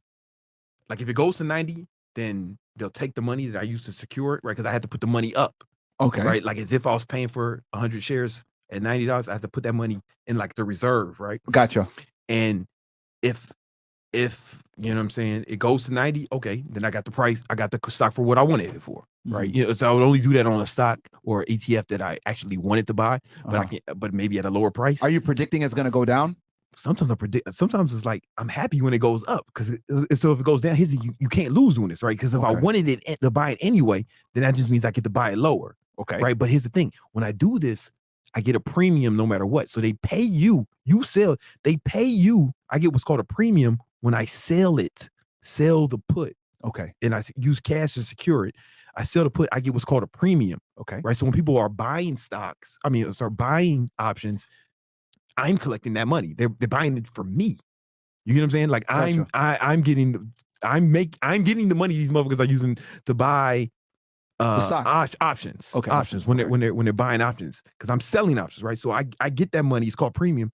So if it hits 90, cool. I got the premium and I got the stock for less than I got the stock for what it was initially, right? If it goes up, right? So say it goes to 110. It goes to 110, and then the option expires. I just keep the premium, and I get my money back. Damn, you know what I'm saying? Like it's like you can't lose, right? It's like it's it's like buying options is more like gambling. Selling options is more like being a casino. Okay. You hear what I'm saying? Okay. Okay.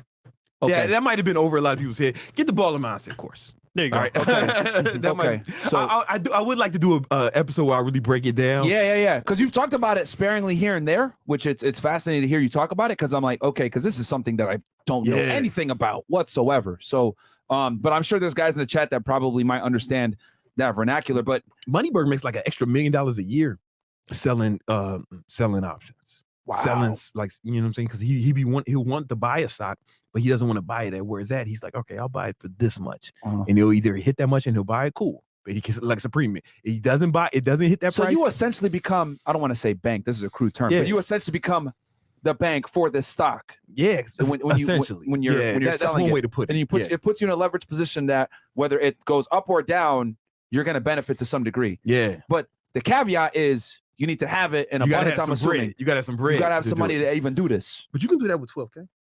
Okay. And then it's like, if it's a stock that you want to buy anyway, right? But he's got to know what the hell he's doing, right? You could probably lose baller quick. mindset. Yeah, baller mindset course. It's free. Damn. All right. Yeah, man. Yo, 2023, there's no excuse to be broke, man. God damn. So many ways to make money, man. It's fascinating. Yeah, bro. What's the fastest way to fix your credit? Credit card companies won't even accept my applications for new ones. I need to build it back up. Fastest way to do it, bro, is be an authorized user on someone's account while simultaneously making sure if you got anything in collections, you contact those guys and pay off those collections. Because that's what drags a lot of y'all's credit score down. Is your credit, you probably owe a bill to somebody. Hospitals be the worst ones with this because that's where people don't know. Like, let's say you went into an emergency room 3 years ago, you got like a cash, you did some shit. Like, they'll bill you, you won't pay, or you won't even know that you got billed, and then it'll be at collections, and you'll be getting these random calls. Like, what the fuck? That will go ahead and drag your credit score down. That's some of the one way that's like kind of done surreptitiously. But regardless, make sure you call these collection companies that are contacting you and come to some negotiation.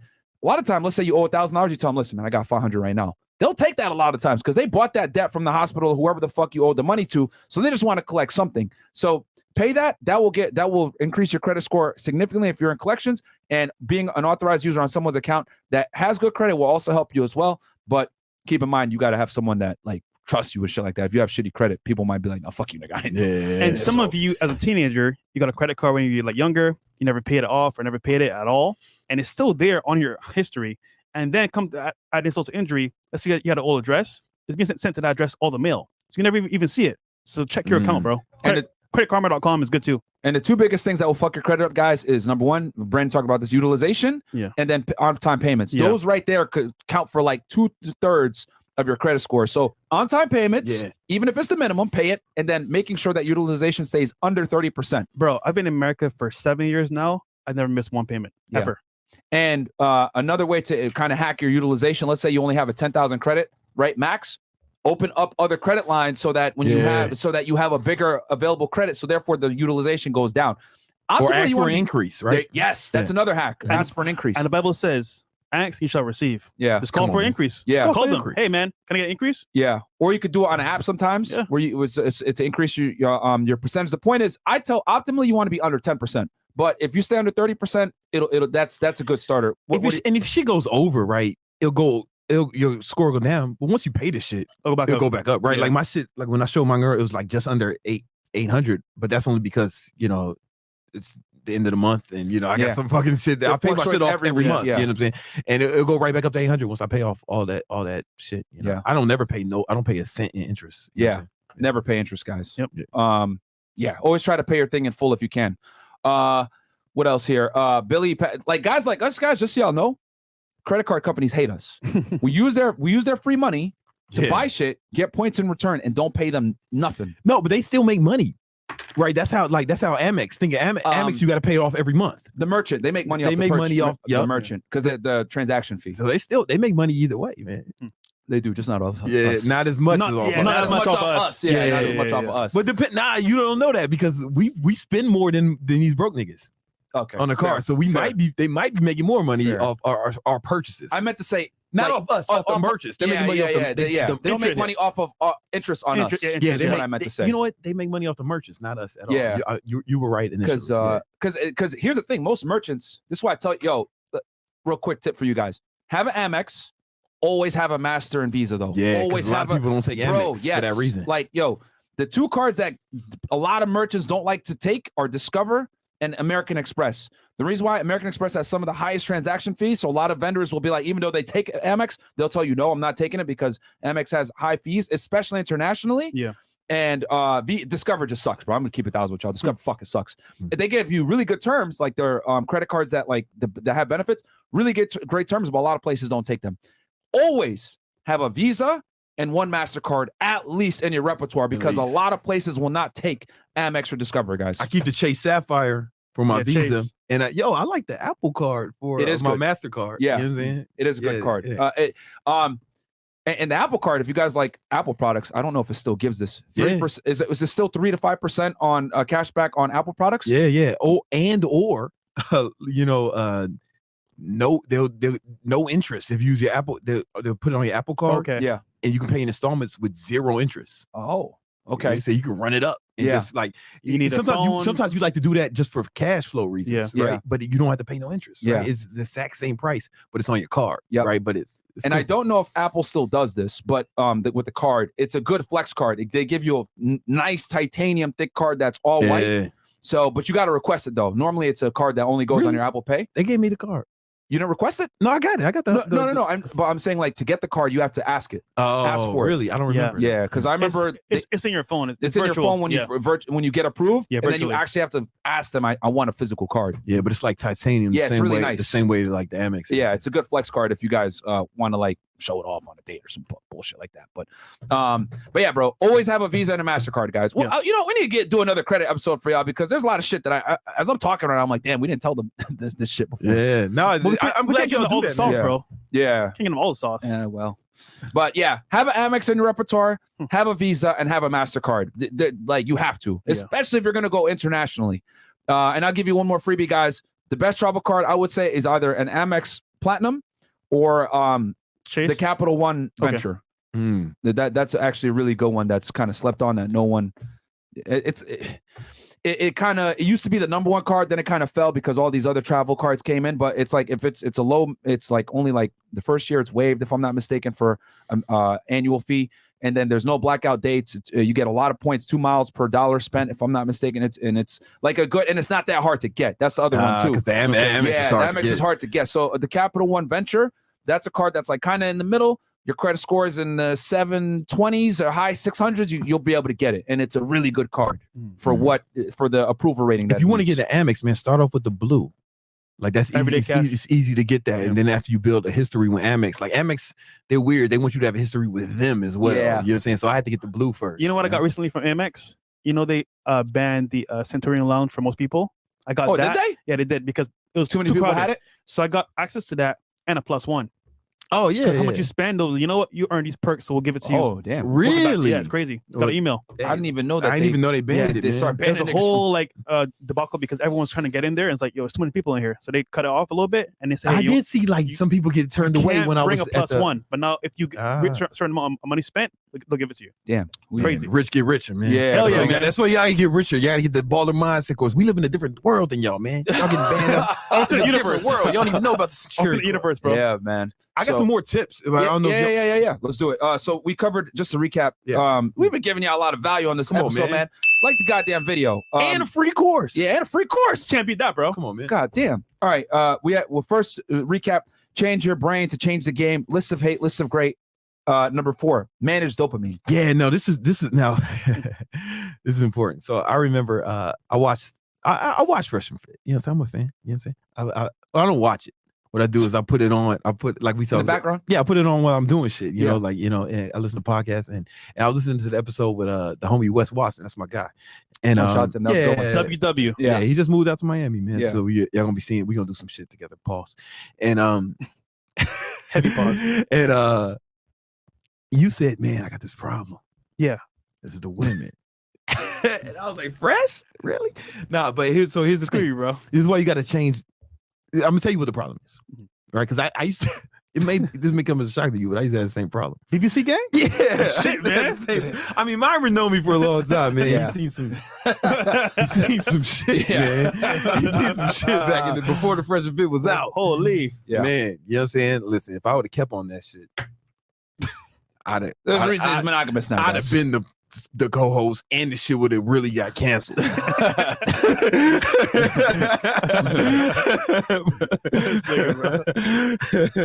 But it's like, okay, so check this out. You got to manage your dopamine, right? So this is real important, what I'm about to say.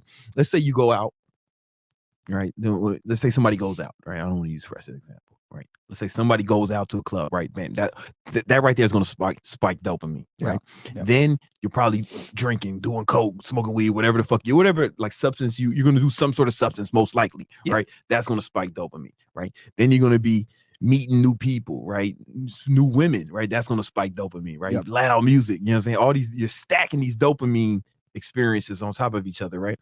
And then let's say you go have sex with somebody, right? That's going to spike dopamine. If it's somebody you've never met before, someone new, right, that you haven't had sex before, that's going to spike dopamine a lot because dopamine loves novelty, right? You know what I'm saying?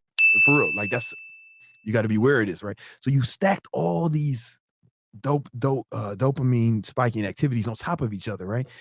And then you do all that. Now you've basically reached a super physiological level of dopamine, right? That night. How are you going to go do accounting the next day? Right? Think about the contrast. Yeah. You know what I'm saying? Yeah. Like, think about the contrast. It's going to be this is why you're not punished for your sin. You're not punished for your sins. You're punished by them. You get what I'm saying? Like, what's going to happen is you're going to be hard. That's a good distinction. You're not punished for them. You're punished by them. Yeah, that's how karma works, right? The actual thing will punish you because after that, right, everything's gonna seem way boring than fucking brand new bitches in a fucking club, nightclub, getting high and shit. You know what I'm saying? Everything's gonna seem boring compared to the contrast is too much, right? Yeah. But it's even more sinister than that, right? So the way we're gonna get into a little bit of human biology, right? But the way the dopamine system works is you have a baseline level of dopamine, right? You have a baseline level, right? Now, when you have like these huge spikes, like the one we just explained, like these huge mega spikes, what's going to happen is you're going to use the dopamine up in your brain, right? And then you're going to be below baseline after that. You ever see these people after they go out, they're all sad or like, even if they're not hungover, they're just not as much. You see this in people that do ecstasy. Yeah. They have a crazy low after they do the ecstasy. But you only think about it with like hardcore drugs like that, but like just big excitement shit, like fucking a new bitch is going to give you that same kind of high. Yeah. Right. You know what I'm saying? Because of novelty, but there's going to be a drop because you're going to use all the available dopamine in your brain and you're going to go below baseline. Right. You know, if you want to learn more about this, that's scary. There's a book called Dopamine Nation that talks about this. Another book called the Molecule of More, which is one of the best books I ever read. Molecule of More changed it like really like changes your perspective on things. So when you're going out all these nights, right, doing all the shit, doing all these crazy things that give you a super physiological level of dopamine, right? One, everything else is going to be boring in comparison to that. So it's going to be way harder for you to do like the hard work, the discipline. This shit is really going to make you successful. Yeah. Because of the contrast. Yeah. You get what I'm saying? What you could be doing. You know what's funny? So we had a boxer on, Jorge Linares, and I asked him the question, why do boxers kind of avoid sex in like these clubs before a fight? And he was saying in a nutshell, you give that energy to a woman or to like, you know, these vices is going to ruin your fight the next day because once again, you have a certain amount of energy you have to maintain. And who said this famously? Muhammad Ali said that. So it's powerful, man. Yeah, I mean, they say that, but like, and the reason they say that is because, you know, people, you know, dopamine was discovered in the 50s, but fighters have been saying that shit for like ever, right? Yeah.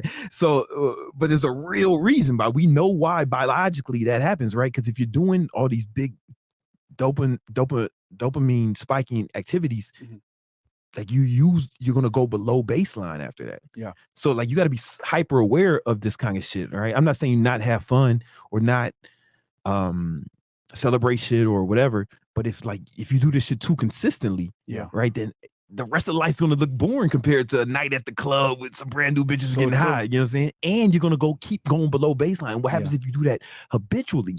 people who do that habitually, they end up depressed. You ever see these motherfuckers? They're not happy when you really know, when you see them outside the club or talk to them one-on-one. They're not happy because they've depleted their dopamine levels to a point.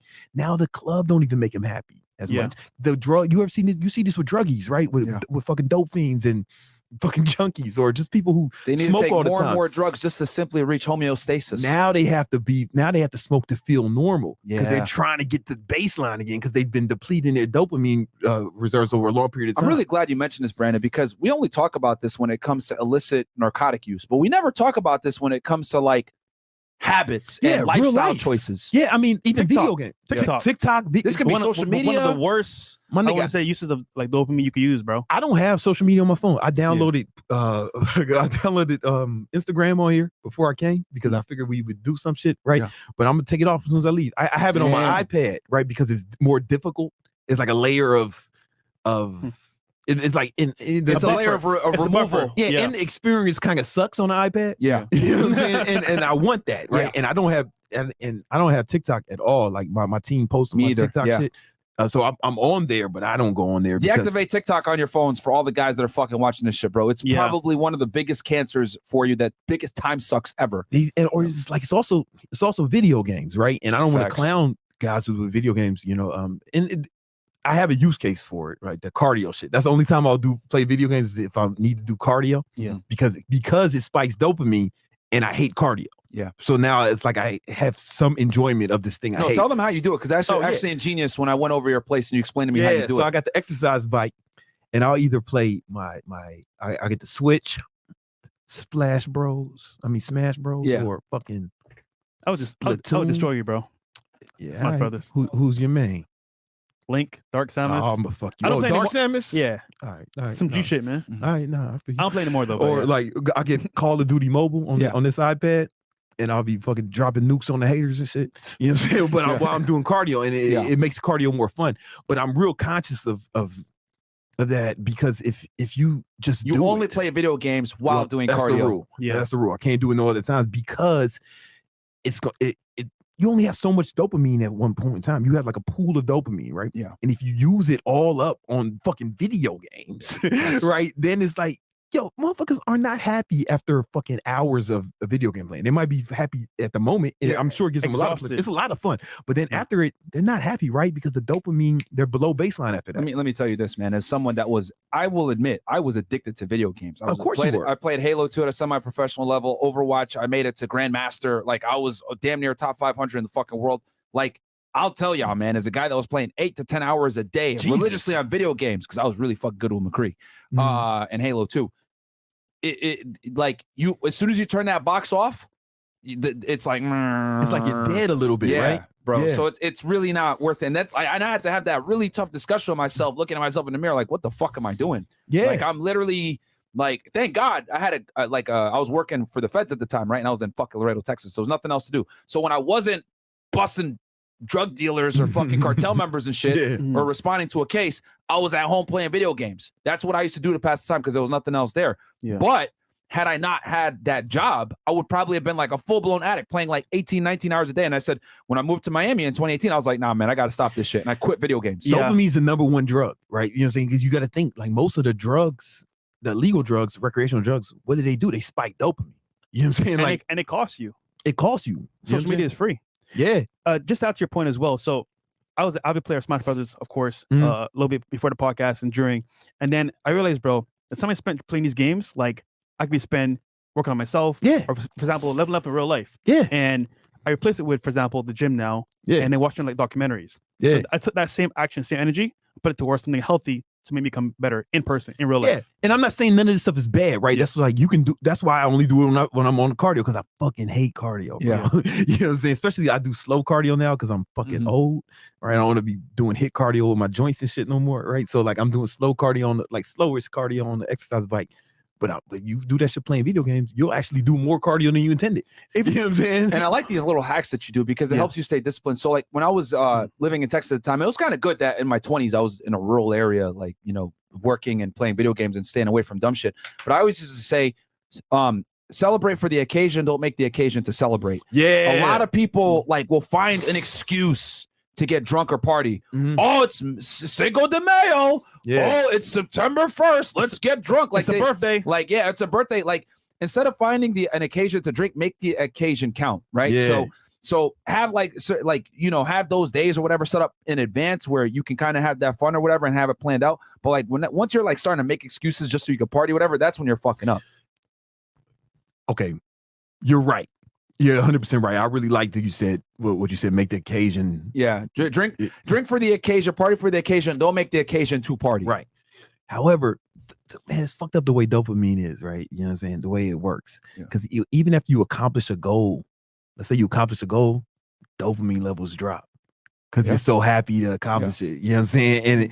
And it's fucked up, right? So that's why I take this shit to a whole nother level, because when your dopamine levels drop, it's like it's super difficult to be disciplined or go after anything. Yeah. You know what I'm saying? So like I'm kind of conscious of like these huge spikes. So I don't really celebrate nothing. Yeah. You know what I'm saying? Yeah, like, it's a dangerous it can, because you don't want to get on a binge either. This is not advice. Yeah. I know I'm a fucking psycho, right? So like, we be hitting record months in the business, and I hit 1 million subscribers I got my fucking plaque, my 1 million subscriber plaque, and it was around the same time I got 1 million on Instagram and shit, and I didn't even acknowledge it. Right, like I did thank my team. I thank my team members, right? Because I felt it important to show them like appreciation. You know what I'm saying? And I thanked Elliot just because he was my mentor from the beginning. You know what I'm saying? And but I didn't like celebrate it all just because studies will show that like if you go on even a big vacation, like there's like a postpartum feeling after it. Yeah. Right. Or a birthday or graduation or accomplishing a big goal. It's like a postpartum, and it can last for days or weeks. Yeah. Right. That postpartum depression shit that women get. Yeah. That shit is like serious. It's super tough for them to deal with, because like once you accomplish something so big, it's like what next? Yeah, it's like the dope. Literally, it changes your brain chemistry for a brief period of time. It's like a lot of women get super depressed after a wedding. They've been planning this shit leading up to it. Fucking they invite it, and then after they get super depressed. This is a well-known phenomenon. Yeah, and so it's like divorce this nigga. Yeah, so I just try to stay super stoic. You know what I'm saying? With all things, like I try not to get too high or too low, because I like my baseline. My baseline is like super like G level. And I like to stay out here. So try to be stoic about it. I'm not saying you don't have fun, right? I was during the playoffs, during the finals, me and Jay Waller, we went to fucking 2 basketball games. You know what I'm saying? Like in the playoffs. Y'all was supposed to come to one, but I think he did it the day y'all had the pod. Yeah, we had a live yeah. Shout out to Justin though, man. Yeah. Good people. We got to bring him back. He's never here, goddamn. He's in Romania right now. 2 days and then gone. I was talking to him today. He's in Romania, man, going to see the guys. Okay, nice. Yeah, you know what I'm saying? And free the guys. Free the guys. Free the guys. But yeah, so I'll still have some fun, right? But I make sure I don't stack shit. Like, so I don't drink anyway, right? So I'm just there, right? And then I'm not like fresh fucking mad bitches and shit. So like I'm not stacking. Hey man, dope. Hey man, that's who you are, right? But here's the thing. To go back to your saying, like, yo, you're young, right? So I get it. When I was young, man, I was doing all types of wild shit, man. Like, wow, listen, man, you an angel compared to me, man. I was like doing wild shit. Man. I can't imagine, bro. Listen, man, I'm just glad the internet wasn't out. And it's like it's gonna be the reason how that's gonna hurt you in the short term is like everything's gonna seem dull compared to that, right? Like fucking new bitches and shit. Like you'll never. Like that, even the opportunity to like get a girlfriend or have somebody you like or find somebody you cool, it's like it's gonna pale in comparison. Oh, bro, I tried, bro. I can't do it. Yeah, first of all, don't say shit about yourself you don't want it to be true. True. Right? You know what I'm saying? That's like don't do that shit. You're right. You know, but it's like you have difficulty doing that. You know what I'm saying? Or It's something like that. tough. You know what I'm It's saying? tough. Like It's tough, yeah. don't say you can't, man. I don't want to hear that shit. My fault, man. I didn't mean to yell at you on your podcast. It's just like what I don't let my niggas talk like that. People I care about. Yeah. Like I don't know. You can't say that, man. Like I fucking care about. If I didn't give a fuck about you, like yeah, you fucking right, you can, nigga, pussy, right? You know, like, but you my nigga, right? So like I want the best for you. Yeah, right. But like yo, it's gonna be super difficult, right? But it's just the contrast, right? I know that, right? You know, so it's like. It's like what you get from but the problem is now you chase empty victories. You know what I'm saying? Like that's the problem with like things that really spike your dopamine super high. They're empty victories. Like video games or you get fucking Dungeon Master on fucking World of Warcraft, right? Unless you're a pro video gamer. Yeah, you ain't getting, yeah, bro. It's like an empty victory, right? If you fucking mad bitches, right? You know what I'm saying? It's like an empty victory. Yeah, you know what I'm saying? You do a good game. Yo, I had 70 kills and 1 death. My ratio's crazy. Woo! I got an awesome clips. I was headshotting everybody with McCree, but then I was like, wait, then what? Unless you're doing the cardio hack where you getting ripped at the same time. I can remember playing online games in the summertime with friends, leveling from like 1 to 100 over like a summer span. And I was like, awesome, we did it, bro. Then it's like, okay, what's next? Hit max level, but in real life, we suck. Yeah. We're skinny as hell, not eating food. And it's like, damn, if I spent time in the gym back then, where'd it be right now? Now, that actually segues perfectly into the next one, right? Because we talked about mindset here. Yeah. Now, you got to take care of your body. You got to take care of your body, right? So there's a few things that'll actually improve your if you take care of your body, you can actually focus harder. You can go harder, right? And then, so first of all, it's like if you're asleep, man, I just hate a sleepy motherfucker, man. Yeah, you got to get your sleep right, because if you're tired, you might as well be retired, my nigga. Right? You ain't out here making no money. We got to get after it, right? So you got to really take your sleep schedule and your sleep schedule like seriously, you know, to really make the most money.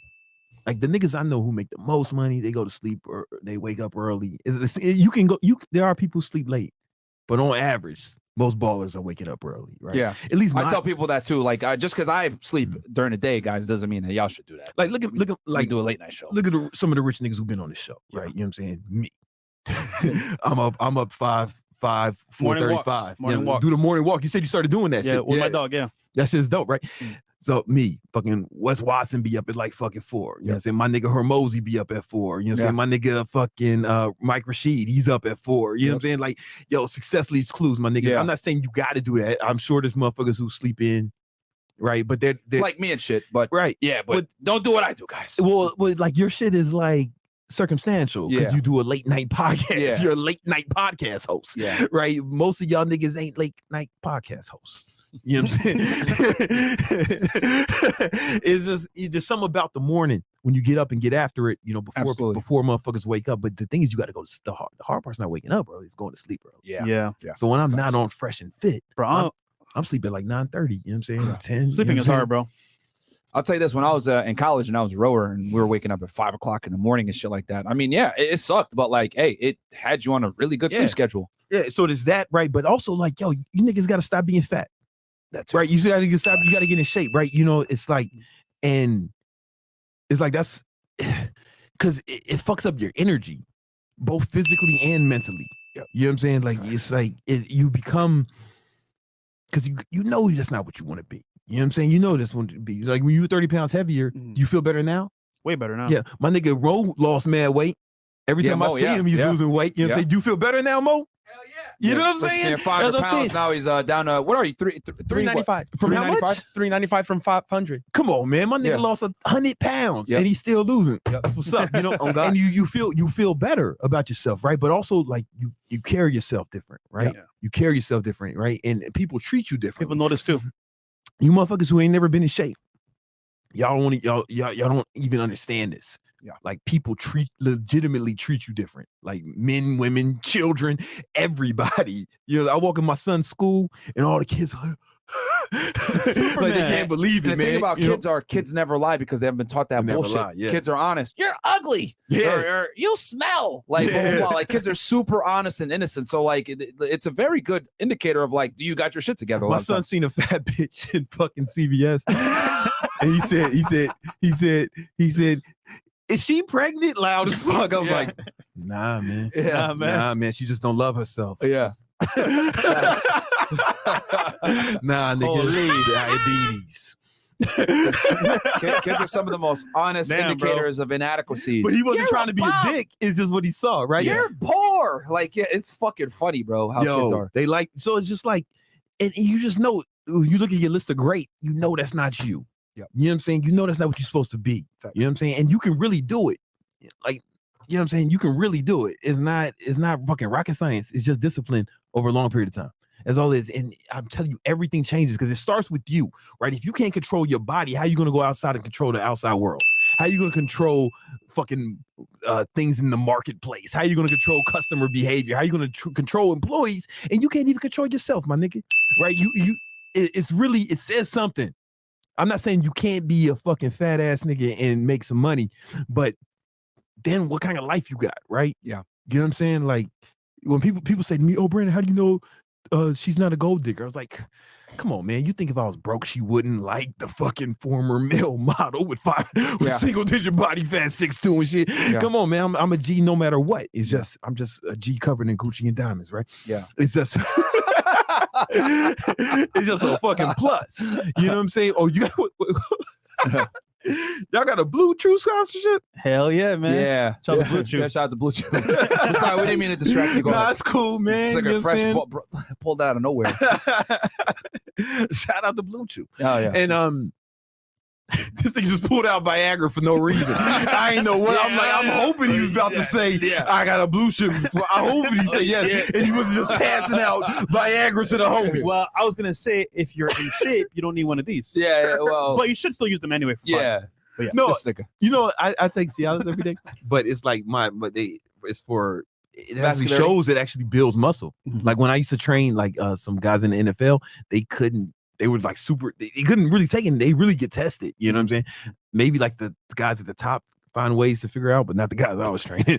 And like Cialis was Cialis or Viagra was one of the things they would take because there's studies that show it actually increases muscle. I'll tell you this though, for a cheat code, if you're on your game and you're on point, you're fit, you're in shape, and you take one of these, you're gonna destroy that bitch. Just saying, bro. I'm just saying. This guy, man. So there you go. Blue Chew link below, guys. If you guys want to go ahead. I was really hoping it was a sponsor. He wasn't just about to start popping Blue Chew. That would have been a strange situation. After hours. Yeah. But no, sorry. So it's like it's really being important. In shape, It's important. It just affects you on a different level, and it affects the way people treat you, and it affects the way you carry yourself and the way you present yourself. It's. I don't think you guys understand how critical it is. If nothing else, you have more energy. You can work harder. Let me say this. You know what I'm saying? And this is coming from because, as you guys know, back in 2015, I did an experiment. 2014 into 2015, I did an experiment. I purposely got fat. All right. I went up all the way to like 250, 60 pounds. Right. Fat as fuck for me. All right. And I noticed when I hooked up with girls when I was fat versus being lean, there is a stark contrast in how the girl appreciates the intimacy. No girl, I don't give a fuck what any of you guys say, oh, my girl loves me, blah, blah, blah. No girl wants to hold on to your fucking love handles, you fat piece of shit. None of them, bro. They'll say that shit to cope. Maybe they're gaining weight themselves and they'll say whatever. But at the end of the day, every girl that you hook up with is always going to prefer that you're fucking lean and they could touch your abs and shit and see that you're lean and shit like that versus you being a fat piece of shit. And I'm telling y'all this as being a former fat ass on purpose when I did my experiment. Girls respond way favorably to when you're in shape versus when you're not, man. It's just night and day fucking difference. And until you get in shape, you'll never experience what the fuck genuine desire is when you're actually in fucking shape, guys. A lot of y'all get pity sex from these bitches, to be honest. I'm going to keep it all the way 1,000. and let's take it even further than that, man. Like, yo, you guys either have kids or going to have kids one day, right? And you're going to tell these kids, oh, you can be whatever you want. You can have whatever you want. And if you like a fat motherfucker or you broke or some shit or you ain't balling, one or two things going to happen. He's going to look at you and say, oh, that's bullshit. Nigga, I'm going to be a loser just like you. We all losers. I come from a long line of losers, nigga. You know what I'm going to be. I'm going to be a fat janitor like you did. All right. Yeah. Or he's going to look at you and he's going to believe what you say. Yeah. And he's going to be like, that's all you wanted? Niggas, you a punk? Yeah. You ain't even go for it? Right. You know what I'm saying? Like, yo, your kids pick up on this thing. I'm telling you, man, the only thing I inherited from my dad, the only thing I got was it wasn't money. It was to the contrary.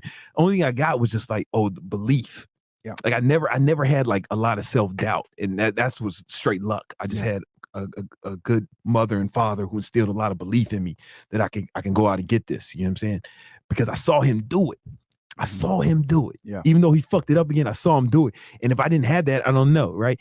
So it's your job to show them what's possible. Mm-hmm. You got to show these fucking kids what's possible if you're going to have kids. If you don't fulfill your potential, then that's parental malpractice. Yeah. Right? You know what I'm saying? You're going to show them how to be a regular nigga? Yeah. You show them how to be a loser? Yeah. Right? You got to get enough of that when they walk outside. It's not like it's selfish. You're only thinking about yourself. right? You know what I'm saying? You got to think about these kids. You know, these motherfuckers say, oh, I want to have fun. I want to live life. I want to do all this shit.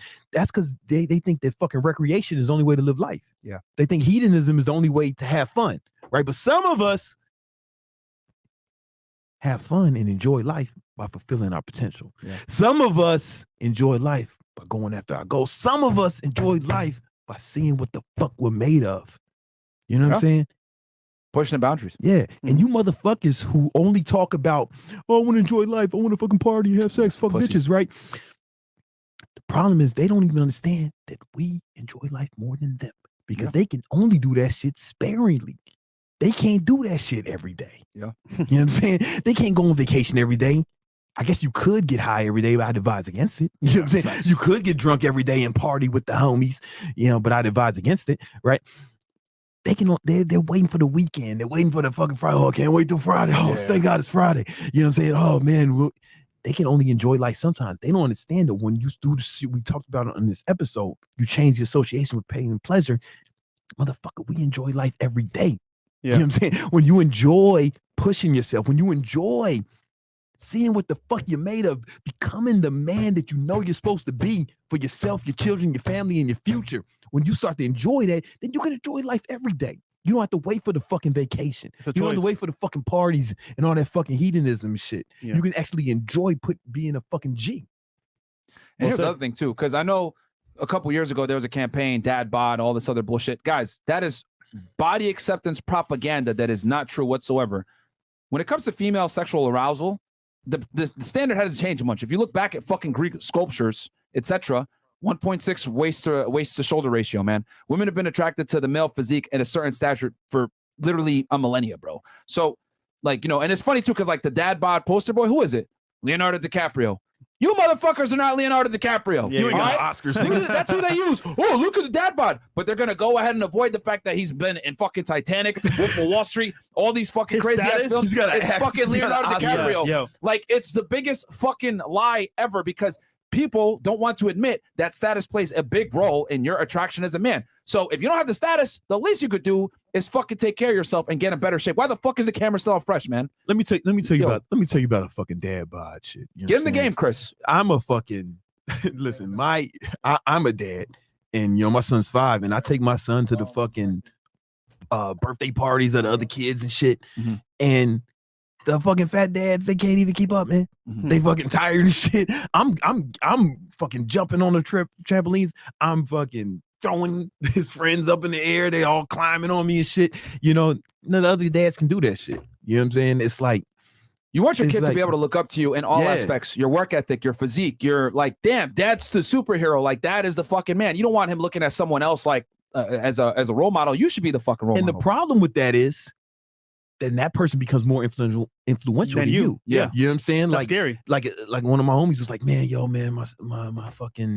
my son, he's not listening to me. He's got an older son. He had kids when he was young. He's like, he's not listening. He's falling, doing all this other shit. I was like, yo, bro, good look at you though, man. Yeah.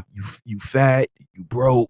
You know what I'm saying? And here's the other you know what thing, I'm too. saying? You married an ugly bitch, right? He don't want your life. You're not influential. Yeah. You know what I'm saying? You're not aspirational. So why should he listen to you? Of course he's gonna listen to Lil Controversial Baby and them. Of course. And controversial take. You don't want your kids to be influenced by a lot of these fucking celebrities, etc. Because I love The Rock, but bro, I'm gonna keep it 1,000 with y'all. He is now a liberal fucking woke weakling, man. If I'm gonna be 1,000, like he's all like, oh yeah, like he's controlled opposition basically. And if you don't want your kids to adopt certain mindsets, right? Especially like, you know, leftist, wokeist propaganda bullshit. You need to be that fucking guy, bro. Like, you don't want your kid aspiring to be like some of these influencers that are fucking brainwashed by the left, man. So, yo, you want to see the world objectively, etc. I want you to follow me. Well, I need to be an example. So a lot of you guys are out here with kids, fat as fuck, looking like shit, not fucking out of shape, can't even run a mile without fucking running out of breath. Like, this is all embarrassing as fuck. And y'all buying, oh, but body positivity tells me a dad bod is actually attractive. Well, guess what, motherfucker? You're not Leonardo DiCaprio. You weren't in the Titanic. You weren't a Wolf of Wall Street. You're not a fucking A-list actor. You need to get your fucking shit together. Like, a lot of you guys out here that are fat, you're not a fucking female that could sit there with love handles and still get a rich nigga to take you seriously and or fuck you. You're not. You must be absolutely above average as a man. Being an average guy nowadays is fucking death sentence for you. It's a death sentence. Thanks to Instagram and dating apps and the internet, how connected we are. average men are fucking invisible. And if you're under 6 feet tall, you have an even less fucking excuse to not be in shape. It's do or die. It's do or fucking die Literally. nowadays. And if you fucking trick some 6 into mating with you, and you end up with a motherfucking kid, you know what I'm saying? It's like, yo, you're not gonna be able to influence them if you a dork, if you a loser, if you fat, if you fucking broke, even if you're just regular, right? Because they're gonna be looking up to motherfuckers who are exceptional. That's what kids do. Right? They don't the fucking posters they have on their wall, fucking ball players, they not fucking bench warmers, man. It's the stars. nobody's out here buying Udonis Haslam sneaker. You know what I'm saying? Like I mean he's that's the guy, right? It's the homie, right? But it's like, you know, you We're want 6 man, but yeah, you want the fucking sneaker from the motherfucker who's on the all-star team, putting up big numbers. Dwayne Wade, even though he's become a wokey loser now, which again, why you need to be a strong male so that you can go ahead and program your children the way that you want in this crazy ass fucking clown world that we got. But you got to be influential to do that, right? Yeah. And if you gotta be that guy, that's the only way. Yeah, lead by example. Yeah, for real. Yeah, All right, we got some more chats here. Cool. Where are we at here? And I'll finish these up. Can I pee? Oh yeah, go ahead, man. I'll read these. My bad. We've been drinking a lot of water. We've been staying hydrated over here. I was lied to my whole life. As long as you're happy, when in reality a man needs to grind. I'm only home now to sleep. Good. All right, good. If you're not making 100K per year, y'all niggas shouldn't be home anyway. Bro, you should be home man? to shower and sleep. That's pretty much it. Yeah, if you're bro. not successful, even then. Like, it is literally do or die out here, man. A lot of y'all complain, I can't get a date. Girls don't respect me, blah, blah, blah. You're fat. You're fucking out of shape. You don't speak with confidence. You don't speak with conviction. You don't have tonality. You don't understand female nature. You fucking sloppy. Your breath fucking smells. Your hair's all fucked up. And you wonder why no fucking girls want to talk to you. It's because you're a fucking loser. The reality is we could sit here and talk about how, you know, women are hypergamous and they're hoes and all this other bullshit, which is true. But at the end of the day, why do they behave the way that they do? It's in direct response to the lack of suitable male fucking candidates in the sexual marketplace. A lot of you guys are fucking losers. If you don't believe me, right now we got 5,000 plus y'all in here, right? We'll have 30,000 watching with the fucking after hours, but we'll only have a fraction of that on the daytime shows. Why? Because most men don't want to hear the uncomfortable truth that you must perform as a man in 2023 and beyond. There's no, oh, let me just be an average guy and get a dutiful girlfriend or a wife that's going to take me seriously like my grandfather did. No, motherfucker. Thanks to fucking Instagram, dating apps, all this other shit. Homeflation. You have to work 10 times as hard to deal with girls that aren't necessarily the same level of wife material 50 years prior. Sorry, that's how it is. To get the best girls nowadays, you need to be the best fucking dude to be able to command that respect from women. Yo, I don't think you guys understand. If you're an average dude nowadays, most women won't even give you a chance. You're virtually fucking invisible. And what's the average man nowadays? 5'7", 5'8", making 37 to 50K per year. A lot of these women don't even know you fucking exist.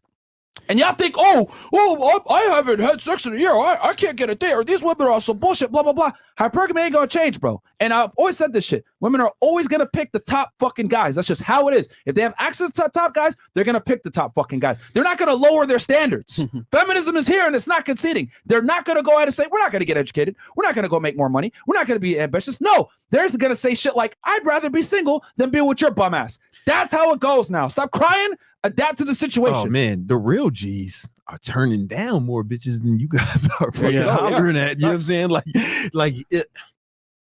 you don't even know, man. It's like and I gotta drill this into y'all head. Turning down more. I get it. On this side of the internet, there's a bunch of fuckery going on. We talk about it all the time, but we also have to put a fucking mirror to the individual that's talking. Are you the guy that these women want?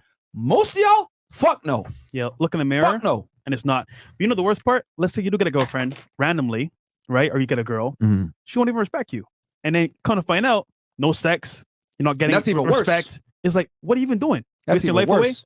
A lot of y'all are placeholder boyfriends or placeholder husbands. Your girl don't even like you like that. She's only tolerating your dumb ass because she doesn't want to feel lonely. But she's still on Instagram talking to other niggas that are better than you, plotting how she gonna break up with you while simultaneously still being able to get your attention. Like, bro, that's the reality with a lot of you fucking guys. You got your girl by the skin of your fucking teeth because you were sipping on her for 5 years. She got tired of that shit. She said, you know what?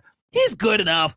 Okay, blah, blah, blah. And she ends up tolerating your fucking ass, but you got her by the skin of your teeth and you're holding on for dear life. You never want to be in that position, bro. Niggas be like BBC gang. No. The homie Mike Machine said, what up, man? You know what it is, homie? I was just Then a nigga like Mike Rashid will DM your girl and you're fucking gone. She's in California. Yo, niggas be like, nigga, she didn't go DM your girl. He gonna be fucking, he gonna fucking be ignoring her DM. Yeah, you know what I mean? This nigga, y'all don't know about But that Listen, people don't man. get it. Like that's the This nigga- guys that y'all are competing with a lot of the time. Like Yeah. that's really what it is. Like I don't think you need a lot of you guys go to your cousin, sister, female friend, whatever the fuck. Look at their Instagram, bro. Bitch has 500 followers, but she got 1,000 niggas that make more money than you, taller than you, better shape than you, got more ambition than you, better than you, every fucking metric hitting her up. And How long do you think she gonna stay with your dumb ass? And she hitting up Mike Rashid. I gotta fucking drill this shit I swear to God, into their she heads. is. Like, bro, being average, a regular guy, unfucking acceptable. in Y'all don't 2023. I don't think y'all even understand what it's like to be above average, right? Like it's how do I, you just get like access. For example, like things you would not normally get as average guy is abundant to you. And you kind of like, you know what? I don't want it today. Today I want it. You get to choose. Man, for the even first above time. average isn't good enough anymore. Yeah. Above average, you'll get a phone number and she won't text you back. Like, yo, you gotta be exceptional, man. Like, you really have to be exceptional nowadays to get the life that a lot of you guys want, where you're able to command presence, people respect you, people want to be like you, etc. You need to be that fucking guy. Yeah. Ask Brandon about the go activity. no I know we can talk about that on air, but fuck it. okay. Whatever you want to say. I want to say something to it. I think that's off camera. Mike actually. Okay, here's the thing y'all don't know about Mike. This nigga is the man. like back when I was like single and shit, and like almost every girl that I was like mess with, I found out fuck. Mike already fucked her. We all had that one friend. This would happen all the time. It's to the point where I would have to like start asking if I like the girl. I'd have to ask, "Hey, Mike, man, did you fuck her?" Yeah. He'd be like, "Nah." Yeah. And it's like I know he doesn't put himself out there, but it's like he's the nigga's not even trying. Yeah, that's what I'm trying to say. Like when you at the upper echelon, it's like at the upper echelon, niggas have to try not to. Yeah. You know what I'm saying? Yeah. Like, you know, you niggas are using effort to fuck bitches. We are using restraint not Yeah. to. Niggas have restraint. You know what I'm saying? No, for real. You know what I'm saying? How much restraint? Like I got a girlfriend in New York. You know what I'm saying? That's my dog. You know what I'm saying? Me and more. Me and more. Me Novia. Me and more. You know what I'm saying? And I literally brought Sand to the beach. You know what I'm saying? I brought her to Miami, right? You know what I'm saying? You gotta understand, you know what kind of restraint that takes, you know what I'm saying? Props to you, bro. I can't do it. Yeah, no, Well, but it was, I will in the future. it made a lot of sense. One, that's like we was like really like dogs like for like years, like that was my homie for like years, and it just made sense, you know what I'm saying? Like she's dope. But it's like it's hard to find a dope chick. Like you, like how many of these fucking skanks and hoes you met out here? You know what I'm saying? That's facts. You know what I'm saying? Like if you Lot. find one that you like, you know what I'm saying? That shit is more rare. Like Yeah. to get a fucking some hoe, anyone can get it. But Yeah. I forget. I think Mike, this nigga, he did some shit. I don't even know if I want to say it on air. He didn't even try to, but it was like the fucking dopest shit I had ever seen somebody do. And I bought him a fucking trophy. And I mailed it to him nice. with a big goat. Yeah. I called it the RNS award. You know what I'm saying? For real nigga shit award. Yeah, real- For outstanding achievement. Yeah. Like I sent them a trophy because That's fucking great. it's honestly one of the dopest things I ever seen Shout out to Mike somebody Rashid, do, man. Good fucking That's my guy. that's Shout out my to him. guy. That's like really my nigga. You know? Okay, and I'll read these last three, and then we got to close out here, guys. Johnny Taylor goes, favorite guest of all time, W. Brandon Carter. Hey. HVAB really changed my mindset. High value alpha baller, I think is That's what he the meant old before. course. Yes. The new one is even better. Baller mindset, and it's Yes. free as well. And he said y'all need to go listen to Victory Talk. Brandon throws a lot of gems in there, and that's from Johnny There's a Taylor. lot of Thank you. truth in that statement. Yep. And then Anthony goes, shout out to legend Brandon Carter, such a G. I'm 19, trying to start a career as a professional sports handicapper. In what ways do you recommend advertising my business, and what's your advice on how to gain followers on social media? Yo, I don't know what that is. I think that's Sports gambling, if I'm not mistaken. Maybe. Professional no idea. sports handicapper. Yo, listen, man. Y'all throwing out these terms. I'm a motherfucking Generation X or some shit. Millennial. Y'all got these new terms, man. I don't know them all, man. I wish I could help you, man, but you got to speak 40-year-old language. I want to help you though. I promise. Hoflation. I'm paying tuition to FNF and Brandon Carter for changing my life and perspective. I was lost. Now own a business and starting a family, on track to 100K. Let's go. Yeah, good shit, man. Good bro. shit, bro. Like I said, I don't want any of y'all that watch the podcast. I don't want none of y'all to be fucking normal, bro. Those are all for the anus and reach and H3 viewers. Go ahead, please. Oh, can I give him one more jewel? I know she's Yeah. Okay. Yeah, please. Last thing you got to do is like to change your brain, to change the game. It's like you have to really reprogram this part of your brain called the reticular activation system. Now, I learned this from Owen from RSD. He was the first person to put me on it, but you know, I studied it more after. But it's a part of your brain called the reticular activation system, and it's kind of like when you or one of your boys gets a new car, you start seeing that car everywhere, right? Yes. Yeah, but it's not like you're not a fucking X-Man. You didn't attract it. It was there the whole time. You just didn't notice it, right? Because the RAS system is responsible for what you notice. Like right now, there's a whole bunch of shit going on that you don't notice, right? Like feel, if you're sitting down, how does the fucking chair feel against the back of your thigh, right? Your hamstring, right? You weren't noticing that until I brought your attention to it, right? Or if you're wearing a shirt, can you feel it on the back of your neck? You know what I'm saying? Like these are things that happen the whole time, but you don't notice it until I draw your attention to them, right? So you need to train your, now think about how most people do this shit.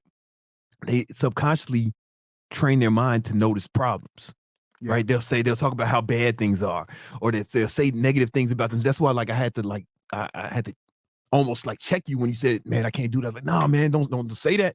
Don't not talk bad about yourself because you'll see reasons why you can't do it." Yeah, just like you saw the car. Yeah, and I'm not even saying some law of attraction shit. I'm saying like this is proven. The RES system is located at the bottom of your brain stem. I'm sorry. It's like a real part of your brain. This is like legit science. You can look it up. Fucking any psychology book, you'll learn about it. And if you talk negative about yourself, I'm not telling you to be positive. I'm not like telling you to be positive, start collecting crystals and no shit like that. You know what I'm saying? Start worshiping the moon or some shit. Don't be a female. Yeah. I'm telling you just really, I'm not telling you to be positive. I'm telling you not to be negative. Yeah. So like, I don't let anybody say something like negative about themselves around me. Yeah. Right. So if they say, or even myself, let's just talk myself. Instead of saying I'm tired, I'll be like, no, I need to get more energy. Yeah. Instead of saying, oh man, I'm so thirsty. No, I need to get something to drink. You always want to talk about and speak about and think about where you're going. Right. There's a reason the windshield is bigger than the rear view mirror. You know what I'm saying? Because you want to see where you're going. You want to talk. Both things are true. Right. It says, I can't lose weight. You know, say, I'm working on finding ways to lose weight. Yep.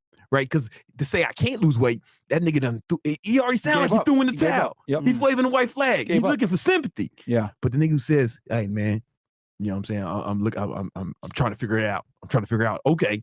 Both things are true, but one nigga sounds like a punk. And the other one sounds like he's in the fight still. Yeah. You get what I'm saying? Yeah. You got to really just watch your language. And this is real important. And correct your homies when they say it too. Like, and not even in a mean way. I hope I wasn't mean. I hope you didn't find that disrespectful. Because I do that shit to everyone. Like my girl said something today. She was like, yeah, I can't do this. And I was like, whoa, you can't do it. Nope. And then she rephrased it, okay, I don't want to do this. I was like, okay, that's fine, right? Yeah. But that's fine. If you choose not to do it, you know what I'm saying? And that's fine. And that was cool. I agree. The term can't should never be in your vocabulary. Because you're going to say that shit over and over again, you start believing it. Yep. Right? Bill Buckner, this dude named Bill Buckner, he played for the Red Sox. And there was an interview that he did 12 days before the World Series, the final game of the World Series. And he said, man, the dream would be to win. But the nightmare would be to let the winning ball go between my legs, you know what I'm saying, and lose the game. The winning ball went between his legs and he lost the game. They lost the World Series. I'm not saying he attracted that shit, right? But if you start thinking about this shit, you're going to, this shit is powerful, man. There's another Pete Maravich. Mm-hmm. Pete Maravich, he said, man. Pistol Pete. Yeah, there's an interview. He said, man, I don't want to play basketball for 10 years and then die at the age of 40 from a heart attack. Oh. He played basketball for 10 years and died at age 40 at a heart attack. Right? Like, you got to be real careful. Like, when you said at the beginning of this episode, don't speak that shit over me. Like, yo, man, be real careful about the way you talk. Every subject is two subjects, right? It's like the wanting to get the thing and then the not having it. You get what I'm saying? So if let's say I need to stay up for this next episode, but if let's say I don't have as much energy as I want, man, I'm so tired. That's going to have an effect on me. Yeah. Right. But if I say, man, I need to get some more energy, then I'll look for ways to get more energy, Yeah. right? But if I say I'm tired, I'll see things to support that. Yeah. You get what I'm saying? Mhm. Like it's not hocus pocus. This is like real shit. Do not say anything negative about yourself, and don't let anyone say things negative about themselves in your presence. Like correct everyone. Like if one of my niggas says some shit like it could be anything. It's like, man, yo, I ain't got no money. Like what? Yeah. They know me by now. They're like, I mean, I need to figure out a way to get some more money. All right, motherfucker. Yeah. Doesn't that sound better? Yeah. No, I mean, and I've noticed this with all successful people. They always frame negative things in a positive way where it'll say there's work to be done. So, for example, shout out to Andrew. He said this, and I really think this is really powerful what he said. He said, instead of saying, I have to go to work today, say, I get to work to go to work today. Yeah, instead of saying, I have to go to the gym, it's, no, I get to go to the gym. And when you look at it and break that down, because there's people that have one leg. There's people that don't have the ability to go to work. There's people that don't even have water or sustenance to even be able to train in the gym. And your dumbass over here crying while having internet and first world conveniences, crying about, oh, I can't do this, I can't do that. And it really puts things in perspectives and allows you to appreciate the opportunities you have and not squander them. That's why I tell you all the time, you guys can go ahead and make fun of me and say, Myron, you're an asshole, blah, blah, blah. A lot of you guys are fucking pussies. Like, you're fat, you're a loser, complaining on the internet, on your fucking high-speed internet, complaining about why you're not where you fucking want to be, etc. Meanwhile, there's people that can't even get fucking clean water in other parts of the world. Don't say, oh, I don't want to go to the gym today. I have to go to work today, blah, blah, blah. Say you get to fucking do that shit, because there's people that would literally die, and I've seen it with my own two eyes when I was an agent, that would die to have the opportunities that you sit here and squander and fucking cry about. And even that's a powerful point, man. Like when you start thinking about it like on a global scale, and I don't even like when people That's what I do sometimes to put things in perspective. Whenever I want to bitch, I'm like, wait, hold on. Yeah. I got clean water. What the fuck am I crying about? You know what I'm saying? That's what I always tell myself when I'm about to bitch. Using the chat's really a hack. Oh, I don't want to do this. I don't know. Wait, I got food and water and electricity? Damn, I'm a fucking pussy. Then it puts things in perspective for you. Yo, one of my students was talking, I was talking about listening. They had to do something, right? And it was like, he said, oh, it's man, but it's hard. I'm like, compared to what, nigga? Like, compared to what? There's a motherfucker outside on the fucking next building, hanging from the fucking building, cleaning the windows like a Latino Spider-Man, you know what I'm saying, on the fucking string. Facts. That's difficult. Yeah. Right? You just gotta fucking press some buttons on a computer, nigga. Yeah. Like, hard compared to what, ho? You know what people need to do? This is what I want y'all to do. Because a lot of you guys are like, Myron, how'd you get this mindset, blah, blah. I went to Sudan back in the 90s as a kid. To this fucking day, and I was also in Egypt too in 2005 when it was fucking terrible. To this day, I still remember how seeing poor ass kids on the street begging for food and water. To this day, guys, this is almost fucking 30 years ago. I remember this shit. So what I suggest, any of you guys out here that are fucking bitches or can't motivate yourself or whatever the fuck it is, go to a fucking poor country, bro.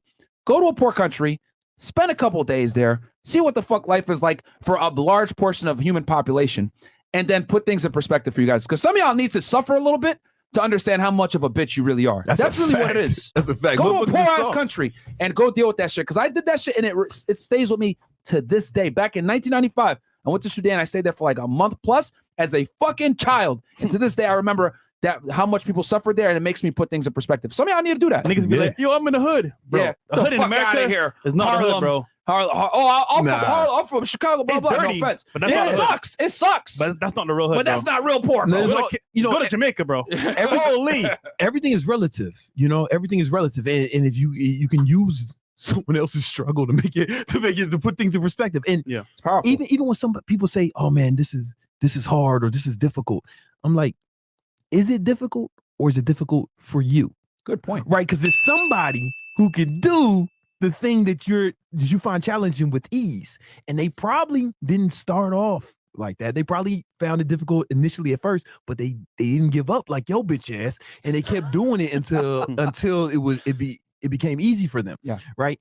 Over a period of time. Repetition. So I don't even like when people say something is difficult. I tell them, listen, man, don't say it's difficult. Say I need to improve. Mm-hmm. You get what I'm saying? Like, don't say it's difficult. Say I need to improve, because that's the truth. Yeah. Right? Like, you know what I'm saying? Growing a big podcast, like if you had to grow another one, it would be easy for you guys, right? Because you already did the hard part already. It'd be easy for you now. So podcasting is all relative. Difficult for who? You get what I'm saying? Yeah. Good point. That's a good point. There's power in the tongue. Guys. Oh, one last thing. Yeah, go ahead. I'm sorry. Now, here's where I'm gonna be risking sounding like one of them chicks who collect crystals and shit. This is where we're gonna get. This is where we're gonna go. So, Myron, last time you was at my crib, what'd you see? Soon as you got out the private elevator, I got a private elevator, ball of shit. What was the first thing you saw? Pictures of dollar signs everywhere. Everywhere. Yeah. You know what I'm saying? It was a big money rug. Literally everywhere. The money rugs everywhere. I always had that shit, because again, it's like I want to see opportunities to get money. I want to look at the world from that perspective. And you start seeing ways, right? When you start looking at that. But all right, so I had I want to shout out my old videographer, Johnny Ty. He did Photoshop shit. And I said this was like 2017. I told him, listen, take this picture of me and Photoshop me with the fucking 2 Comma Club X Award. This is a club you get from ClickFunnels when you do 10 million or more. Yep. Yeah, in a year with a funnel.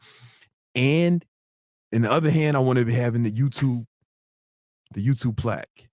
And I printed this shit out. Okay. It's a picture of me holding these things, right? Yeah. I printed this shit. I printed that so shit they can out. see it with the light. And I put it on my desk. I put it like on the wall next to my desk. There you go. Y'all can see it there. And I was there where I could see it every day, right? And I got both them awards. Right. I'm not saying I'm magic. I'm not saying I'm from X-Men. 2017. It's from 2017. I got both of them awards. Now there's a lot of work, a lot of time. I'm not saying I'm magic, but I am saying that happened. Right. And there was another time, there was this keyboard I wanted back when I used to do music, and I printed out a picture of that shit. I laminated it and I carried it in my pocket. This is I was 20 years old. I carried it in my pocket at all times, right? Wow. And every time I put my hand in my pocket, I thought about it. And then one day, man, my dad just won a bunch of money gambling, and he said, "I know you want that keyboard, and just got it." And there's a lot of situations like that I don't know, man. I'm not saying I'm an X-Man, but I am saying that shit happened. Yeah, it may be just coincidence, but fuck, if there's a chance that shit is not all bullshit, fucking, what does it hurt to fucking do that shit, right? What does it hurt? You know what I'm saying? Just don't be naive enough to think you ain't got to put in hella work the way I put. You still got to do other shit I did. Wake up early, work every day. You know what I'm saying? Yeah. You still got to do all the other shit too. You got to do the work, but it's great to have that, this is the end. Begin with the end in mind. That's what my coach always used to say, begin with the end in mind. So, guys, I hope that lit a fire under your ass. W show, man. For all you guys out there that are thinking about, fuck it, I want to skip the gym, or I don't want to go and start a business or make money or whatever. Hope that motivated you. Share this with a lazy ass friend. We're going to put timestamps here in a bit for you guys. We're going to be back with the after hours in a little bit. Love y'all. Like the video. Subscribe to the channel. Check out Brandon. Link is below. Also to change your mindset so you can unlock your potential. If y'all enjoyed this, we're going to give y'all some more of it for absolutely for free. We'll catch you guys here in a bit. Peace. Peace. I ran so far away.